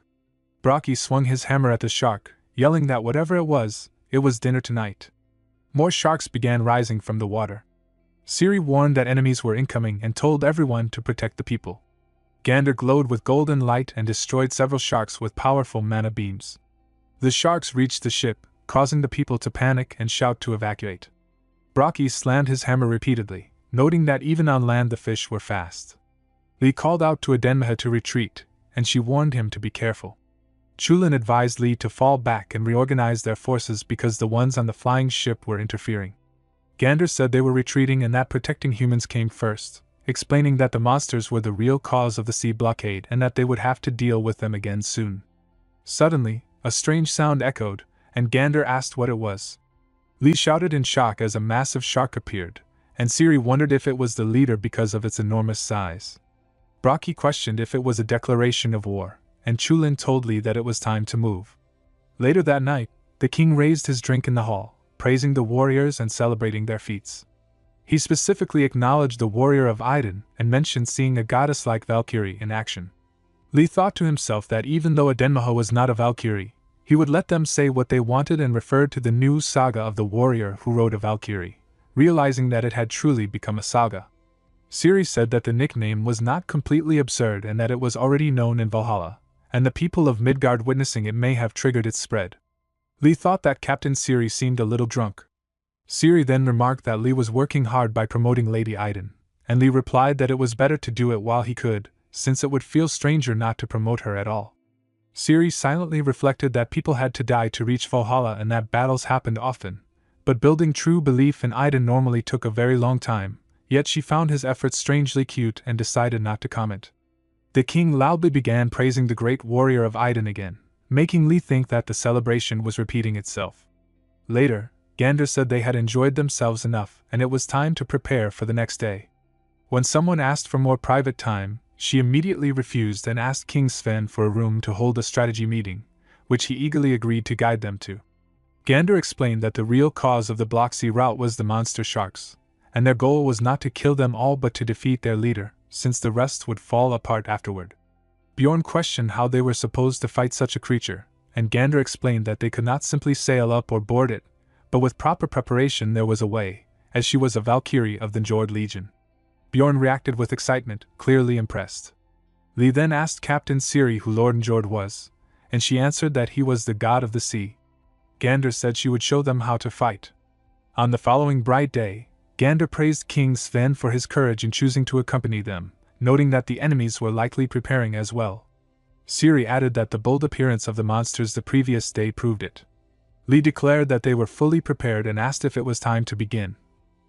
At the riverbank, Lee called out to Adenmaha and summoned her once more. She appeared and complained that he was calling her again even after using her so much the day before. Lee laughed awkwardly as he climbed onto her, saying that he trusted her the most, and that she had been amazing and beautiful in the last battle. Adenmaha blushed and told him to stop, asking if he thought she was a little kid. Lee wondered what kind of past she had and recalled how shocked he once was to learn that Adenmaha had been a goddess. He remembered Chulin explaining that the Tuatha De Danann were gods whose divinity was lower than the gods of Asgard, but their power was still real, and that Adenmaha seemed to have surrendered to breast to protect something precious. Lee had questioned what she had been trying to protect by submitting to him. Returning to the present, Adenmaha called out to Lee and asked why he was spacing out, telling him to get ready so they could begin. Lee snapped back to reality and agreed. Adenmaha informed him that the other warriors had already departed, and Lee decided they should move as well. He guided her forward until he said the spot was far enough, then revealed a sack they would use as bait. When Adenmaha asked what was inside the barrel, Lee explained that it contained cow and pig blood to lure the sharks. Moments later, the barrels burst open and blood poured into the river, spreading through the water. Lee added one more thing and declared that Adenmaha would be a warrior riding a Valkyrie. She asked in surprise what he meant. He smiled and explained that with his new saga, he had made her Idun's temporary Valkyrie, which would strengthen her body with Idun's blessing. He said that now they were truly ready and just needed to wait for the enemies to arrive. At noon, Lee asked if Adenmaha thought the sharks were there, and she said that she thought they were. He shouted for her to dive in, and she hesitated, asking if he was out of his mind. Lee reassured her that Lady Ingrid had made it so they could breathe underwater and told her to show her skills. Adenmaha agreed and dived into the water, where she saw many sharks. Lee praised her for her perfect herding and instructed her to shoot upward. They rose to the surface together, and Lee called for her to transform. Adenmaha warned him to take responsibility, then transformed into human form as the sharks rushed forward. Lee caught her and flew high into the sky, telling her not to worry and chanting to transform into a hawk. She began to fall, but he caught her and praised her work, saying it was now the turn of the warriors on the sailing ship. On the ship, Ciri called out that the target was acquired and instructed everyone to act together. The companions prepared and fired together. Ciri used Saga the witch's arrow, which never missed, and the arrows struck the sharks, catching them by the mouth with chains. It was a full haul, and Lee marveled at the huge success. Adenmaha reminded him that the most important part was still left, and Lee acknowledged it, wondering how strong the boss of the sharks would be. Gander warned them not to celebrate too soon and to stay alert because the boss was coming. On the sailing ship, the king realized something was wrong as Gander explained with tension that the ship had become too heavy to move and they had no choice but to wait for the enemy attack. She warned everyone to prepare because escaping was impossible. Ciri suddenly sensed danger from the starboard side as a massive boss shark rushed forward with its mouth wide open.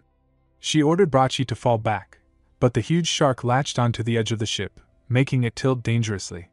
Ciri shouted in anger and fear as the ship began sinking lower in the sky under the monster's weight, threatening to drag everyone into the sea. As the chained sharks dipped into the water, the boss shark glowed with mana and pushed forward even harder. Bracci stepped in front of everyone and shouted for them to take cover behind him as he activated his saga, drawing lightning into his hammer. The gathered warriors noticed the lightning being absorbed and encouraged him to strike. Bracci roared and ordered everyone to attack together, determined to finish the battle in one blow. Their combined clash shook the air with overwhelming pressure. At the same time, Lee, transformed into a hawk, rushed forward and shouted in urgency when the boss shark tried to dive back into the sea. Ciri quickly used her saga, releasing enchanted arrows that never missed their target. The arrows struck the boss shark directly, and blood poured from its mouth as it howled in pain. Ciri urgently ordered everyone to grab the chain, and all her companions moved together, pulling with all their strength to drag the boss shark upward. The massive creature hung from the chain as blood spread through the water below. Ciri then called out to Teho to finish it, believing the enemy was cornered. At the same time, Lee decided they could not let it escape and followed after it with Adenmaha. She complained that she was always the one doing the hardest work, then transformed into a dragon and dove straight into the water, determined to stop the monster no matter what. Lee activated his saga and used the eyes of a dragon to see through everything, clearly identifying the enemy as the sea monster Karagul that scattered lightning. He summoned the warrior's sword burst lance, but the boss quickly began gathering mana around its body. Arden Maha sensed the danger and warned that it was preparing a lightning attack. Li responded with confidence and charged forward, believing their lightning would be stronger. As he rushed in, the two powers collided violently, and he unleashed the ballista of the dragon. He immediately activated the burst lance effect, releasing a massive pressure blast that shook the entire area in a full burst. Arden Maha reacted in shock at the overwhelming power as Li looked down at the boss shark's lifeless body and wondered if it was finally defeated. She angrily told him to come down at once, scolding him for using such a powerful attack while riding on her neck and nearly breaking it. Li apologized lightly and said he would patch her up later, which only annoyed her more. He explained that he would send her back to camp for treatment, and mentioned that Ragnar would likely be there. However, before anything else could happen, his expression suddenly changed as he sensed mana gathering in front of him. Li shouted for Arden Maha to get out of the way as fear struck his mind when he realized the hellhound Garm had appeared. Arden Maha suddenly lost consciousness, and Li cried out her name in panic while trying to catch her falling body. Before he could reach her, Garm blocked his path. Li immediately used his saga and attacked, forcing the monster back with a powerful kick and divine golden energy. However, Garm vanished and reappeared behind him, making Li realize how dangerous the situation had become. At that moment, Arden Maha awakened and unleashed the power of the sea, causing a violent whirlwind to form around Garm. Li turned in shock, sensing something different in her power and calling out her name. Arden Maha cried in pain as she struggled to stay conscious, suffering but unable to faint. Li understood that Arden blessing had awakened within her, and that she had become a temporary Valkyrie. Feeling relieved but knowing there was no time to waste, he charged forward with divine power, his weapon piercing straight through Garm's body. He activated the final effect, and a massive blast shook the surroundings, leaving behind a glowing mana stone. Li recognized it as a fragment of Garm and picked it up. Later that night, the city streets were filled with celebration as wails were laid out for the people. A grand banquet was held, and Ciri praised the scale of the feast. The king announced that the sea route had been restored and that food supplies were finally released, inviting the warrior of Arden inside with honor. Ciri quietly wondered if Li planned to charm the king again, but Li calmly thought otherwise, believing this time he held something more powerful. He presented a gold coin of Valhalla, shocking the king with its divine origin. Li then made his request clear and offered the coin so that a temple for Arden would be built. Later, Ciri laughed and praised how brilliant the move had been, admitting she never expected Arden Maha to pull something like that. She mentioned how rewards in Anaheim were usually spent right away and wondered how much gold Arden Maha had brought back. Li calmly replied by asking how much of it would end up in Ulnar, making Ciri joke that Arden Maha might be planning to raise an army of 1,000,000 for Arden Legion. She admired her as a true one-woman army and said Arden had chosen the right warrior. As Li drank, his face warmed slightly as his thoughts drifted to whether Arden Maha was safe, and he quietly admitted to himself that he missed Haida.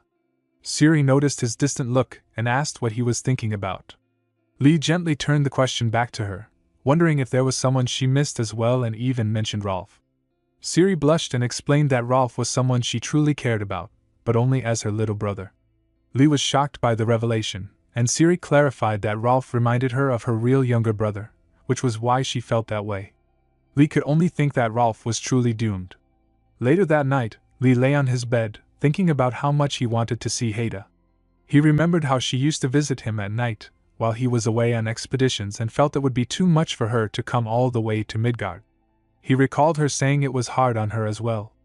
As he slowly closed his eyes, a cloaked woman quietly entered his room and stood beside his bed. A cloaked girl appeared and called Li by his warrior name, telling him it was a visitation. Li opened his eyes and realized he had awakened inside a dream, sensing that the place felt familiar. The god confirmed it was indeed his dream and explained that since she could not enter Midgard directly, she used a method favored by the gods of Olympus. Li immediately knelt and greeted Lady Arden with respect. She told him she had heard the battle in the mortal realm was difficult, and explained that Arden Maha had returned badly injured, which had deeply worried Haida. Li quickly asked about Arden Maha's condition, and Arden reassured him that Haida had treated her well. She said Arden Maha cried a lot but would recover without scars. Li felt relieved hearing this. Arden then shifted the topic to something more serious, and explained that she had received Ingrid the Valkyrie report. The gods were shocked that a fragment of Garm had been discovered in Midgard. Li wondered if traces of great wars already existed there, but Arden explained that such places were rare and unique, which was why they believed the fragment would remain hidden. Aiden continued by explaining that the expedition would be extended and that Lee would be sent across the continent to search for Garm's soul fragments. She warned him that this time he would be moving while carrying a fragment, so he needed to stay careful and fully prepared at all times. Lee accepted the order without hesitation. With some time left, Aiden changed the mood and spoke with interest about humans suddenly shouting her name and showing strong faith. She asked what kind of plan Lee had used. He explained that a temple would soon be built and that the strongest believers were likely King Sven, Ube, and the Prophet. He added that now the power structure was united, it was only a matter of time before their legion gained many warriors. Aiden expressed her satisfaction and said she had truly chosen the right warrior. She hinted that it might soon be time to choose Haida's successor as Valkyrie after Lee returned from the expedition and promised a wonderful reward. Lee smiled, thanked her sincerely, and said he looked forward to it, hinting that he still had secret ways to spread faith. Aiden smiled warmly and gently kissed his forehead, leaving him with her blessing. The scene shifted to Katern, the greatest port city of the Kalix Sea, a place long targeted by enemies drawn to its wealth and prosperity. Because of countless past attacks, the entire landward side of the city had been sealed behind a massive wall, leaving only the sea as its open path. Outside the castle gates, desperate laborers and refugees shouted and begged as they pounded on the doors, pleading to be let inside. They cried out in fear and anger, accusing the soldiers above of having no mercy and begging them at least to save the children. Standing firm above the gates, Captain of the Guard Bloten ordered his soldiers not to waver. He told them that if the sight was too painful, they should look ahead and not down, making it clear that the gates would not be opened under any circumstances. Beyond the walls, panic spread as people screamed that the dead were coming and that everyone was about to die. From the top of the castle, Bloten watched the scene and understood the terrible truth. The dead were swarming in, victims of the horrific plague known as Hella Curse. He knew that opening the gates would cause chaos, allowing the infected and the dead to flood into the city before order could be restored. Anyone bitten and killed would rise as one of the cursed, and there could already be infected among the refugees. With tens of thousands of lives inside Katern depending on him, he knew he could not open the gates. Amid the chaos outside, one man shouted that they should escape by sea since the dead could not swim. Bloten realized that this idea might give them at least a small chance to survive. With grim resolve, he ordered his forces to prepare for battle and commanded them to stop the dead from getting anywhere near the walls. The zombies slowly moved forward toward the castle wall, spreading fear among those watching from above. Suddenly, a bright light appeared in the sky, and a swan descended, glowing with golden radiance. A soldier noticed the strange sight and alerted the captain, who stared in shock as the light grew stronger. The brilliance forced him to shield his eyes. Moments later, the swan transformed into Gander, who revealed herself as the Valkyrie Ingrid and demanded to know the captain name. After he introduced himself as Bloten, son of Eric, she ordered him to open the gates and accept the refugees, assuring him that his fears would not come true. Hearing her words, the people outside erupted with joy and shouted praises to Valhalla, believing they were finally saved. Gander then pointed toward the battlefield and announced that the one leading the charge was the warrior of Aiden. The crowd murmured in disbelief and awe, surprised that the goddess of youth had a warrior of her own. Gander felt confident that this display would be enough to convince them. From the front lines, Lee smiled to himself, thinking that Ingrid had been moved by how strongly he had spread the faith, even if she was also eager to find her replacement. Holding his sword, he reminded himself that the mission still had to be completed properly. Riding atop a griffin, he charged forward and activated his saga, summoning radiant power that blazed like the morning sun. A powerful blast shook the ground, and the people cheered loudly, shouting praise for Aiden. Suddenly, Lee's eyes widened as he sensed something unusual and noticed a figure standing on the rooftop of a ruined building. At that moment, a girl raised her sword and shouted for everyone to stay close to her. Siri rushed forward with her companions and led the charge as everyone attacked the zombies together, slashing with their swords while small explosions shook the ground. In the middle of the battle, Lee suddenly sensed something far away and flew ahead on his griffin to investigate. In the distance, a young soldier girl stood with her sword and shield, shouting for everyone to stay close to her as zombies gathered from all sides. She fought desperately, cutting down zombies one by one, but fear filled her heart as she wondered how long she could hold out without help. Seeing how far they were, Lee realized he had to push his limits to reach them. He apologized to his griffin for using an untested power and activated a powerful saga, trusting his companion as he charged forward like a raging storm.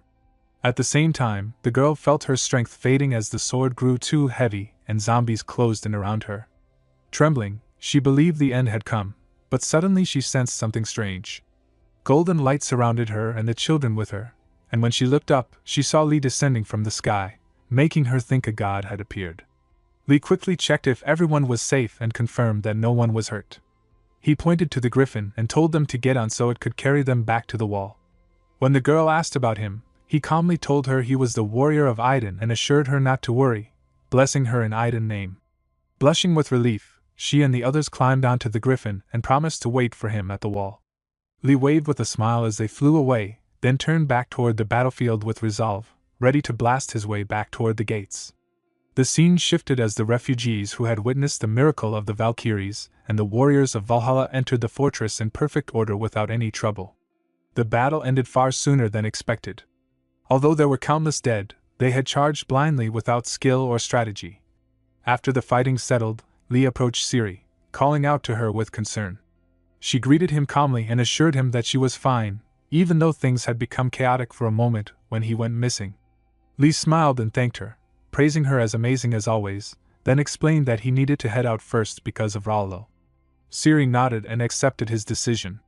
As Lee moved away, soldiers began cheering loudly, calling him the warrior of Aiden. He blushed but reminded himself to keep up appearances, then leaped in a single bound and landed on the castle roof, leaving the people below murmuring in shock at the sight. Lee walked forward and met the girl he had saved earlier, noting with relief that everyone was safe. She bowed deeply and thanked him, introducing herself as Helga, daughter of Ivar, and named her younger siblings Gudmund, Gudrid, and Eric. The soldiers around them whispered in surprise, realizing she was King Ivar's child and murmuring that she was as beautiful as the rumors claimed, calling her Princess Helga. Lee was stunned and quietly activated his ability to confirm it, seeing that she truly was Princess Helga, a shield maiden of the kingdom of Katerin and daughter of King Ivar. As the truth sank in, Lee reflected on Katerin's complicated relationship with Katerin and remembered how King Ivar focused heavily on military power. Still smiling, Lee thought that royalty was royalty and that this connection might help spread the faith of Aiden even further, perhaps even making it an official state religion. Lost in his hopeful thoughts once again, Lee failed to notice that Helga felt the same way, her face burning red as her heart raced at the sight of the warrior of Aiden. The scene shifted to the great meeting hall where Kettle, the king of Katerin, questioned why the princess of Katerin had come to his city. Princess Helga calmly explained that something terrible had happened while her father was away on an expedition, forcing her and her siblings to flee. Hearing this, King Kettle remarked that Katerin was the origin of the plague and thought the situation was a perfect chance for his own gain, secretly feeling pleased and entertained by the sudden arrival of the royal heirs. Lee observed the king closely and realized he did not need any special ability to understand the dark thoughts crossing Kettle's mind. Gander then asked Helga about King Ivar's army, explaining that stopping the source of the plague was the priority, and that joining forces with him would be the best course of action. Helga replied that her father had likely already heard the news and believed he would have turned back to deal with the curse. When it was pointed out that reaching King Ivar meant crossing the infected zone, Gander explained that they possessed a flying ship granted by Lady Aiden, making the journey possible. Lee smiled and told Helga that she and her siblings would be coming with them, and should prepare to leave. Though King Kettle felt displeased, he could not object. Helga expressed her happiness and gratitude for the decision. Later at the port, Gander asked King Kettle to take good care of the refugees, reminding him that both he and the refugees were people of Midgard. The king agreed, and soon the warriors of Valhalla departed Katerin aboard their sailing ship, heading for Katerin to find the source of the plague. As the ship traveled onward, the mood softened. The children eventually fell asleep, and Ciri quietly looked after them. After some time, Ciri approached Princess Helga and gently asked if something was troubling her. Helga admitted that she was worried about the people they had left behind in Katerin, feeling guilty that nearly 1,000 people had been abandoned so they could escape. Ciri reassured Princess Helga that it was natural to worry about the people they had left behind, even if it was to avoid becoming hostages. Brachi arrived and explained that even if Helga and her siblings had stayed, they could not have helped much. He reminded her that as nobles, their presence would have only drawn attention and sympathy, but it would not have changed the outcome. It was far better to act quickly and ensure the people could return safely. Siri commented on how well Brachi spoke, laughing at how unexpectedly talkative he was, and teased him that being a prince did not suit him at all. Brachi explained that he was not a prince, only a royal son-in-law. Princess Helga thanked them for their advice and asked if they were both warriors of Iden, which made Siri and Brachi laugh together. The scene then shifted to the next morning at King Ivar military encampment. King Ivar, son of Grim and ruler of Katerin, formally greeted the warriors of Valhalla with respect. Gander introduced herself as Valkyrie Ingrid and thanked him for the welcome, emphasizing that they should not waste time and get straight to the mission. King Ivar explained that as soon as he heard about Hela curse spreading, he immediately turned his army back and set up camp overlooking the city where the curse had begun. He said the fever causing the curse was not highly contagious on its own, and as long as the attacks from the dead were stopped, the situation could be resolved quickly. The plan was simple: to attack the city together with his army and return the dead to their resting place.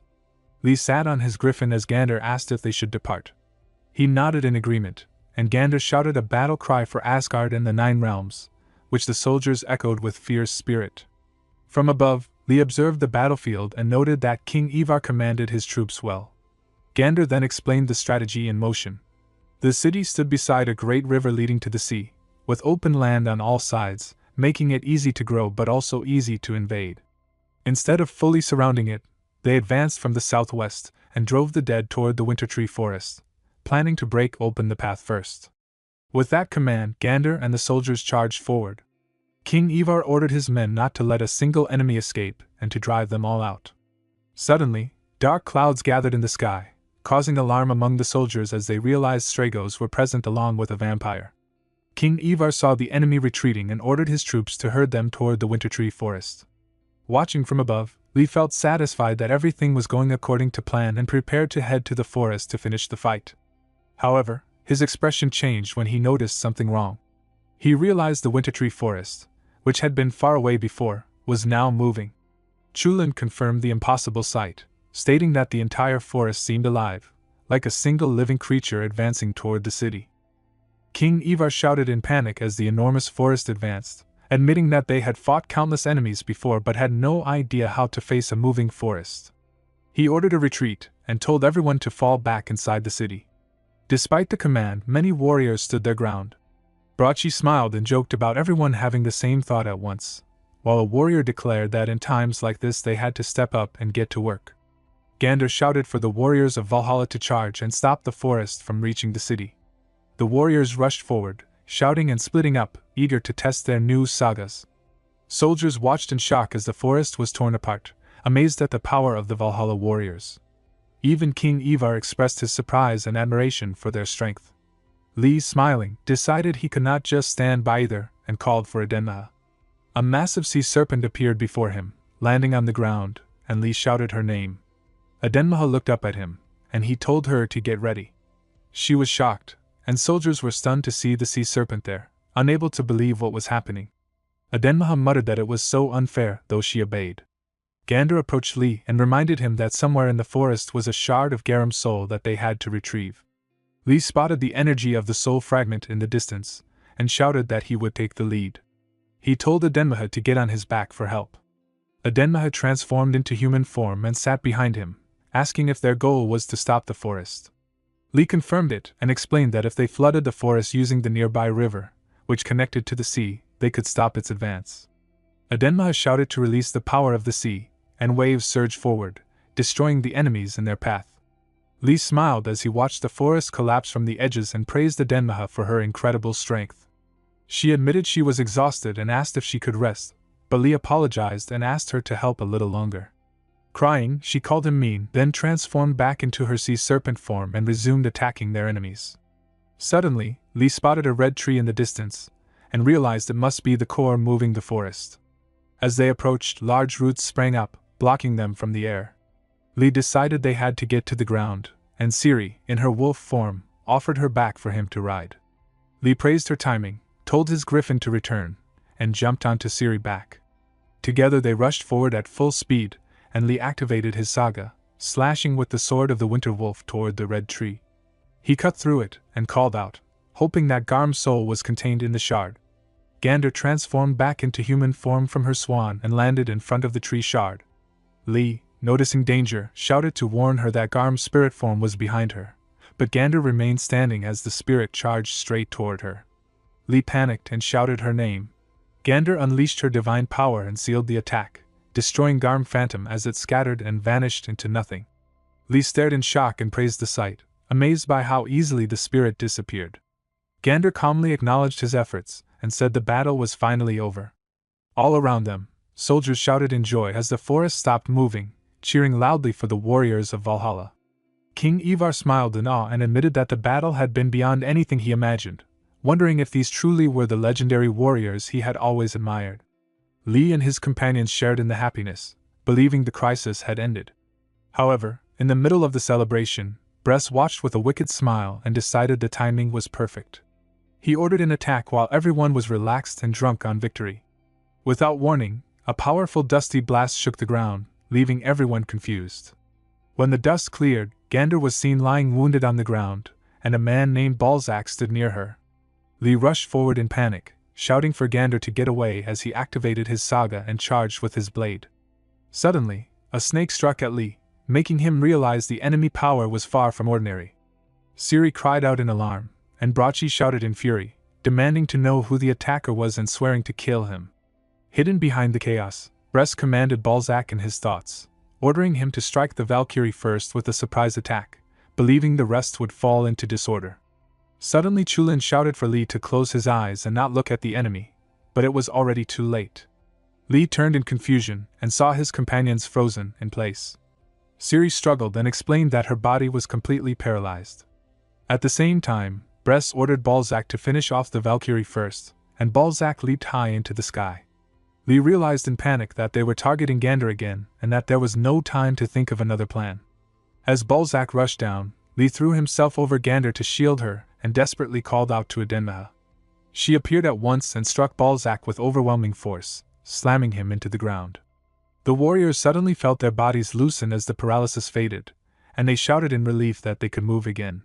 Lee immediately ordered Adenmaha to return to the camp, and she warned him to be careful before leaving. Balzac slowly stood back up, showing that he was far from defeated. Brachi ordered Haraval to take care of Gander, and Haraval quickly acknowledged and moved to protect her. Lee focused on Balzac and sensed his strength, realizing that although he was powerful, he did not feel as terrifying as a past enemy he remembered. Nearby, Bress raged in fury, shouting that they had slipped past Scotty and even taken Adenmaha from him, and he commanded Balzac not to let anyone escape and to kill them all. Balzac locked eyes with Lee, and Lee stared back, knowing the real fight was about to begin. Bress reflected on how he had felt intense rage when he lost Skazaha and had Adenmaha taken from him, but he did not act hastily and waited for the right moment. When a fragment of Garm's soul appeared, he decided to use it. He remembered the vacancy in the 5 fingers, after Herad's death, and knew the giants desired to claim it. He made a deal with them, promising that if they obtained 2 fragments of Garm's soul, even ones Herad had failed to retrieve, they could become part of the 5 fingers. The first giant to accept the deal was Balzac, who became his mercenary to fight. Meanwhile, Haraval guided the others and warned that he had a bad feeling and that they needed to reach a safe place quickly. Suddenly, enemies appeared, and the warriors realized they were being attacked by Fomorians, shocking them with their unexpected presence. Balzac demanded that they hand over the Valkyrie and the fragment of Garm's soul, promising at least a painless death if they complied. Lee shouted defiantly that there were no cowards in Valhalla and rushed forward. One man tried to attack Balzac, but he blocked it, and Lee leaped behind him, attempting to strike with his sword. Balzac dodged easily, surprising Lee with his speed, and then slashed his tail, throwing them back before activating his sight ability. Lee warned everyone to cover their eyes, and his companions quickly obeyed, thanking him for the warning. Balzac realized that this trick would no longer work against him. Siri shouted that Balzac's movements were too fast and volunteered to distract him while the others attacked. Lee watched in confusion as Siri prepared to distract Balzac. She unleashed her newly awakened saga from Midgard, a powerful attack that stunned Balzac and the others. She shouted for everyone to attack, and Braki used his saga while other warriors joined in, striking with lightning and immense force. Their combined attacks threw Balzac back, leaving him wounded. Lee leaped high with his sword, bursting with mana, and slammed down toward Balzac, causing a massive blast that shook the ground. When the dust cleared, Lee saw that his sword had struck the ground instead of Balzac. A snake attacked Lee, but he dodged it. Brockie was shocked to see that Balzac's severed tail had completely healed, and another warrior wondered if their divine power was not enough. Brockie decided to crush Balzac before he could regenerate, but Balzac rushed forward, throwing a warrior away and appearing behind another to slam him into the ground. Brockie attacked, but Balzac remained unharmed, then lifted Brockie and struck him repeatedly with powerful punches. Lee shouted for him to stop and slashed with his sword. Lee rushed forward and slashed at Balzac, but the enemy easily dodged and countered with attacks from his snake. Suddenly, a beam of mana struck Balzac, and Lee realized it was Captain Siri helping him. Siri warned that Balzac was faster than them and urged Lee to attack together. Lee nodded and rushed forward, but Balzac managed to withstand their combined assault. Siri then used her saga, Wolf Witch, and Lee rode on her back, shouting that they were going all out and daring Balzac to try to block their attack.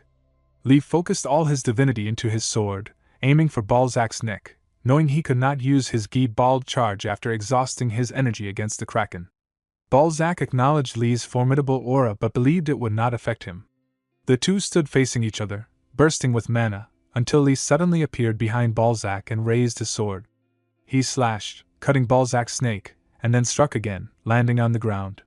Balzac was shocked to see his hands cut and blood pouring from his neck, but Lee sighed, realizing he still could not fully cut through Balzac's neck. Chulin shouted urgently for Lee to get out of the way.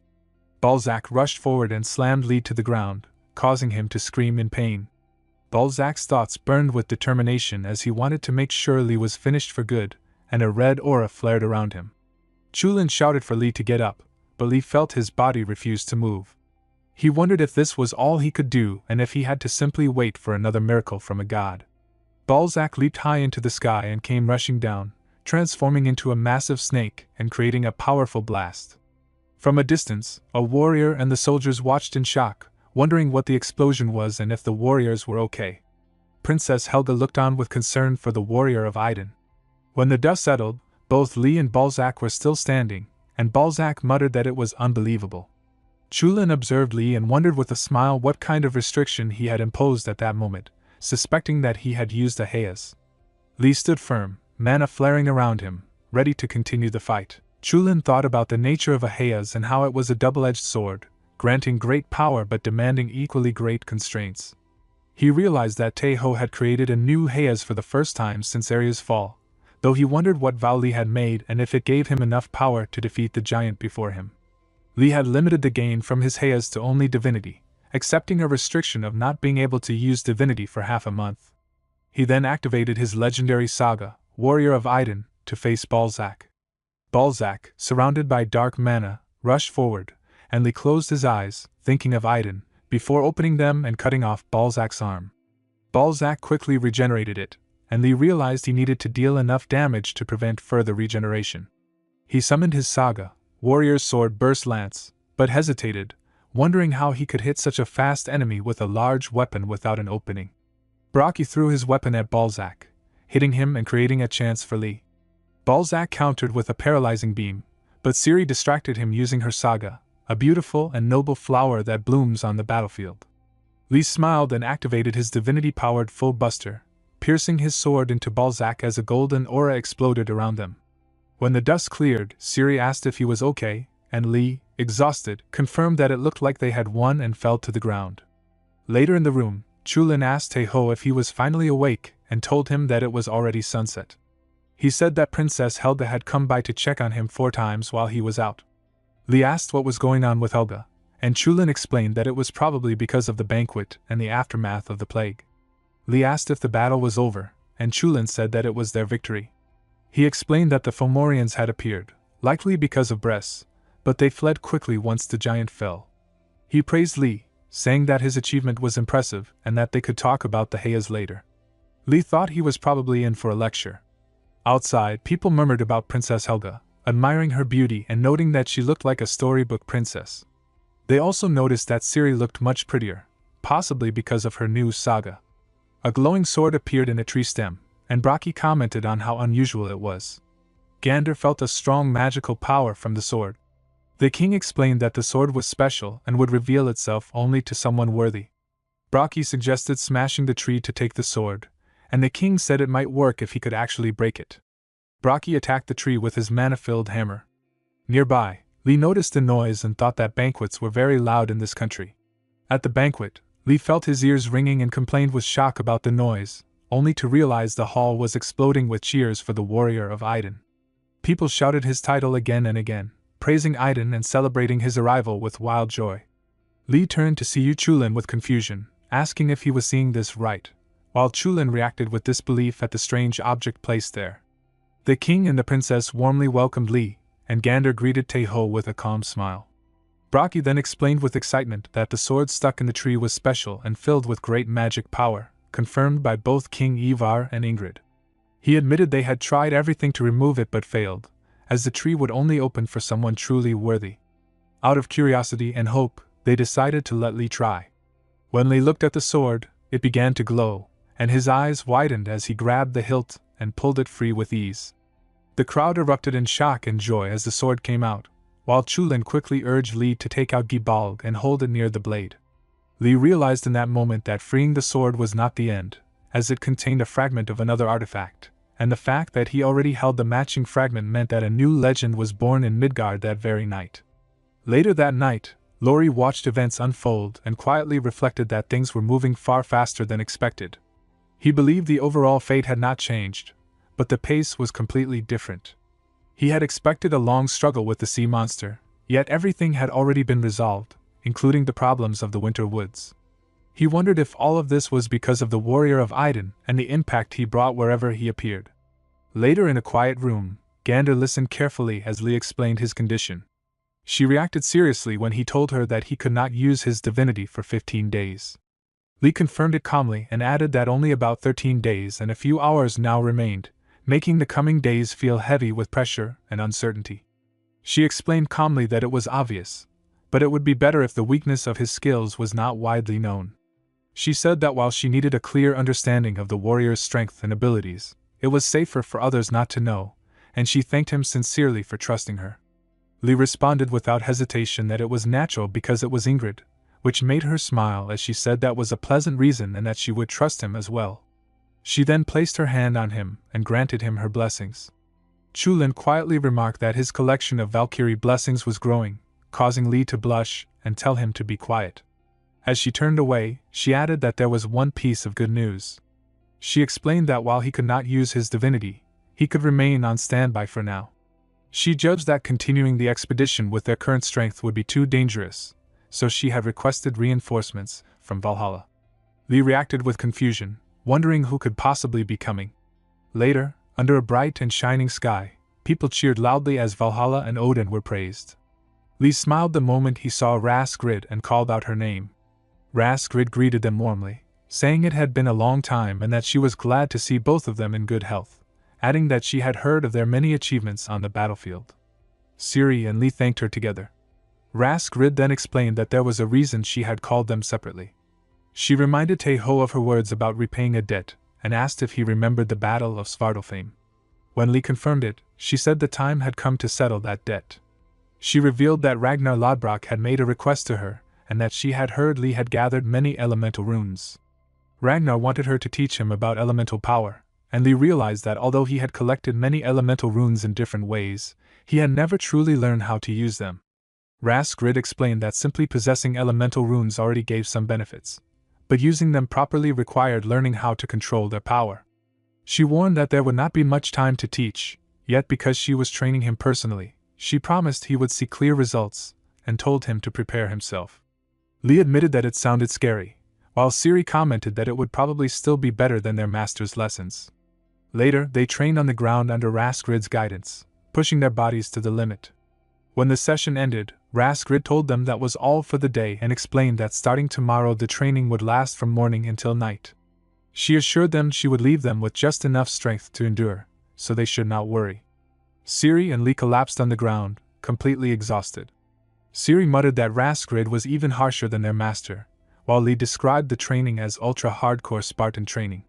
That night, after taking a bath, Lee entered his room and dropped onto the bed, feeling like he was dying and wondering if he really had to go through the same thing again the next day. Chulin observed that the training must have been extremely tough, as Lee fell asleep and began snoring the moment he lay down. Soon after, God Iden appeared once again. Lee greeted her with respect as the warrior of Iden and bowed despite his exhaustion. Iden noticed how worn out he looked and asked if he was all right. Lee replied that he was fine and asked if she had come to visit again. Iden then explained that someone else wanted to see him today. A girl stepped forward and greeted Lee as the warrior of Iden, saying she had heard about his battle with Bress and Midgard and that this was why she decided to hurry things along. Lee stared at her in confusion, unable to believe it, but the girl boldly declared that she would teach him the power of Eryu, the power of the Tuatha De Danann. Chulin smiled and joked that Lee was taking classes day and night with beautiful teachers, making him feel jealous. Lee did not laugh and replied seriously that it was not something to joke about, as he truly felt like he might die at this pace. Inside, he thought he was so tired that he would fall asleep the moment he lay down, yet that itself felt frightening. Still, he smiled and said that before sleeping, there was something he had to do. Adenmaha asked what it was, and Lee told her to hand it over, saying she surely knew already. She gave him a letter, and Lee blushed as he realized it was a letter of encouragement from Haida. He felt that this letter was the reason he could even endure his days. Adenmaha thought to herself that Lee had no idea how hard Haida worked every day to recharge the summoning stone. Lee then said he would go to sleep and told Adenmaha to head back as well, but she stayed silent and pouted, her eyes slowly shifting to a pouch lying beside him. When morning came and sunlight filled the room, Lee woke up still feeling exhausted and asked in surprise if she was still there. Adenmaha turned her head and said she had been checking his pocket to see if there was something she could tease him with, then questioned why he had that item. Lee explained that it was Liberatus, something he had obtained a few days ago, and asked what was wrong. Adenmaha revealed that it was a relic from Eryu and that there was a message spell hidden in the handle. Lee reacted with shock, unable to believe it, and Adenmaha told him she would show him. She activated the handle, and a hologram of an old man appeared before them. The old man explained that if Lee was seeing this message, it meant he was either a successor of Eryu or strong enough to break the magic, and either way, it proved he was worthy of being a king. He admitted that he had only hoped it would not be a Fomorian who found it. He spoke about the day Eryu fell, how he lost everything and regained consciousness decades later, and how he considered dying but could not because he still had one final duty left. That duty was to guide someone worthy like Lee. He said they might meet someday if he was still alive, then ended the message with light-hearted words about hoping Lee was a beautiful lady, mentioning his fondness for black hair before the hologram disappeared. Lee stared in confusion and commented that the old man was quite interesting. Chulin then asked Adenmaha if she knew who the old man was. She answered casually that it was Merlin, the archmage of the legendary kingdom Camelot built by King Arthur. Lee reacted in shock, asking if it was the same King Arthur of Excalibur, which surprised Chulin as well. Lee admitted that he only knew a little. Chulin explained that Merlin's true value was not simply his power as a mage, but the vast knowledge, deep mysteries, and sharp wisdom he possessed, and that having him as an ally would be an enormous help. Lee smiled and recalled how Merlin had said they would meet soon, quietly hoping that the day would truly come. Thus, about 13 days passed. One of the girls mentioned that the expedition would begin again the next day and that they would not be able to train for a while. Hearing this, Lee felt great relief inside, thinking that he had been saved at last. Around that time, God Iden appeared and praised Taeho for all the hard work he had done so far. She gave him a gift, explaining that it was the best apple from her latest harvest. Lee hesitated and asked if it was really alright to give something so precious to him instead of higher-ranked warriors, but Iden smiled and said she had something else for him as well. When Lee looked down, he realized it was a summoning ticket meant for Haida. Iden explained that since visiting Midgard was difficult, the ticket worked on a similar principle to a summoning stone, though the process was much harder. Overwhelmed with happiness, Lee thanked her sincerely, and Iden gently kissed his forehead, blessing him with a warm smile. Later in his room, Siri came to wake Lee and asked if he was awake. Still half asleep, he called out her name, and she told him that Raskrid had something important to say and that everyone was already gathered. They hurried to the ground where Raskrid announced that everyone was present and introduced Chaldea, a Valkyrie from the Hermod Legion, who had arrived on a special secret mission. Chaldea revealed that the goal of the expedition was not only to find Garma's soul fragments, but also to carry out a hidden objective that Heimdall had finally uncovered. The true aim was to destroy the Fomorians' base and drive them out of Midgard. Raskrid added that they were not the only ones involved and that their role was more like the vanguard. Chaldea explained that once the assault began, she would call for support from Asgard, making this a large-scale battle. Raskrid concluded by saying they would move out the next day and would approach the enemy through different routes and at different times to avoid detection. Chaldea ended the briefing by saying the rest would be explained as they advanced. Chulin commented that Asgard truly stepped up when it mattered and suggested that it might finally be time to end their feud with Bress. Hearing that name, Lee thought of Edenmaha and silently vowed that he would personally take Bress down. The next morning, the warriors of Valhalla marched out, splitting into 3 groups that each took a different route toward their destination. This strategy was meant to deceive the Fomorians while also searching for Garmar's soul fragments. Raskrid, Ingrid, and Chaldea each led one group, and Tehol was assigned to the first group under Ingrid's command. Gander explained that if the Fomorians were watching, they would likely focus on the longship, so it could be used as a decoy by moving it in one direction, while the group traveled another. She stated that Group 1 would draw the enemy's attention and therefore take the largest detour. She praised everyone for the major roles they had played in past expeditions and said it was an honor to work with them, expressing her pride. Lee smiled and replied that he looked forward to working with Ingrid as well, as the new expedition finally began. Ivar ran toward the man with loud laughter and called out to his uncle Paul, greeting him with clear joy. Paul calmly replied that it had been a long time, while Ivar remarked that nearly 20 years had passed, and yet Paul had not changed at all. Paul then revealed that someone had drawn Liberatus. The princess confirmed that a warrior of Iden had claimed the sword but had already left the place. Hearing this, Paul decided he needed to hurry and said he would have to borrow a ship at once. Later on a ship, the princess asked if Paul could track them. Paul answered that he could to some extent, though he sensed that the signal was weak and guessed that it was likely being stored inside some powerful magical vessel. He concluded that there was no other choice and explained that the sword was the sword of selection known as Caliban. He recalled how King Arthur proved his right to the throne by pulling it from the stone and revealed that all Liberatus swords he had made were copies of that blade. By unleashing Caliban's power, he could temporarily strengthen the signal coming from the Liberatus swords. After releasing its power, he pointed the direction, indicating the path they needed to follow. The scene then shifted to another ship, where Chulin asked Lee when he planned to use the summoning ticket. Lee answered that the one-time summoning ticket for Haida could only be used once, so he believed it would be better saved for battle. Chulin teased him, asking if he only felt satisfied by sending the woman he liked onto the battlefield, and admitted that just imagining his master fighting made his chest feel tight. Lee said he would think about it more and then suggested checking the letters from home. Chulin joked that Lee was calling for Edenmaha instead and that it would do even if she was second best. Lee summoned Edenmaha and commented that she looked quite relaxed today. Edenmaha replied that she had expected him to call her around this time. The surrounding warriors immediately grew excited, shouting that a Valkyrie had appeared and praising Lee as a warrior worthy of such a visit, while asking which order she belonged to. Edenmaha corrected them, saying she was not actually a Valkyrie. Lee smiled and activated the saga skill known as the warrior visited by a Valkyrie, joking that he had finally gotten one. Brockie excitedly urged him to use it at once, eager to see what it did. Lee agreed and activated the saga, and in that moment, Haida appeared before everyone, bringing shock and anticipation to the ship. Ciri reacted in shock when she realized that Lee had summoned a Valkyrie.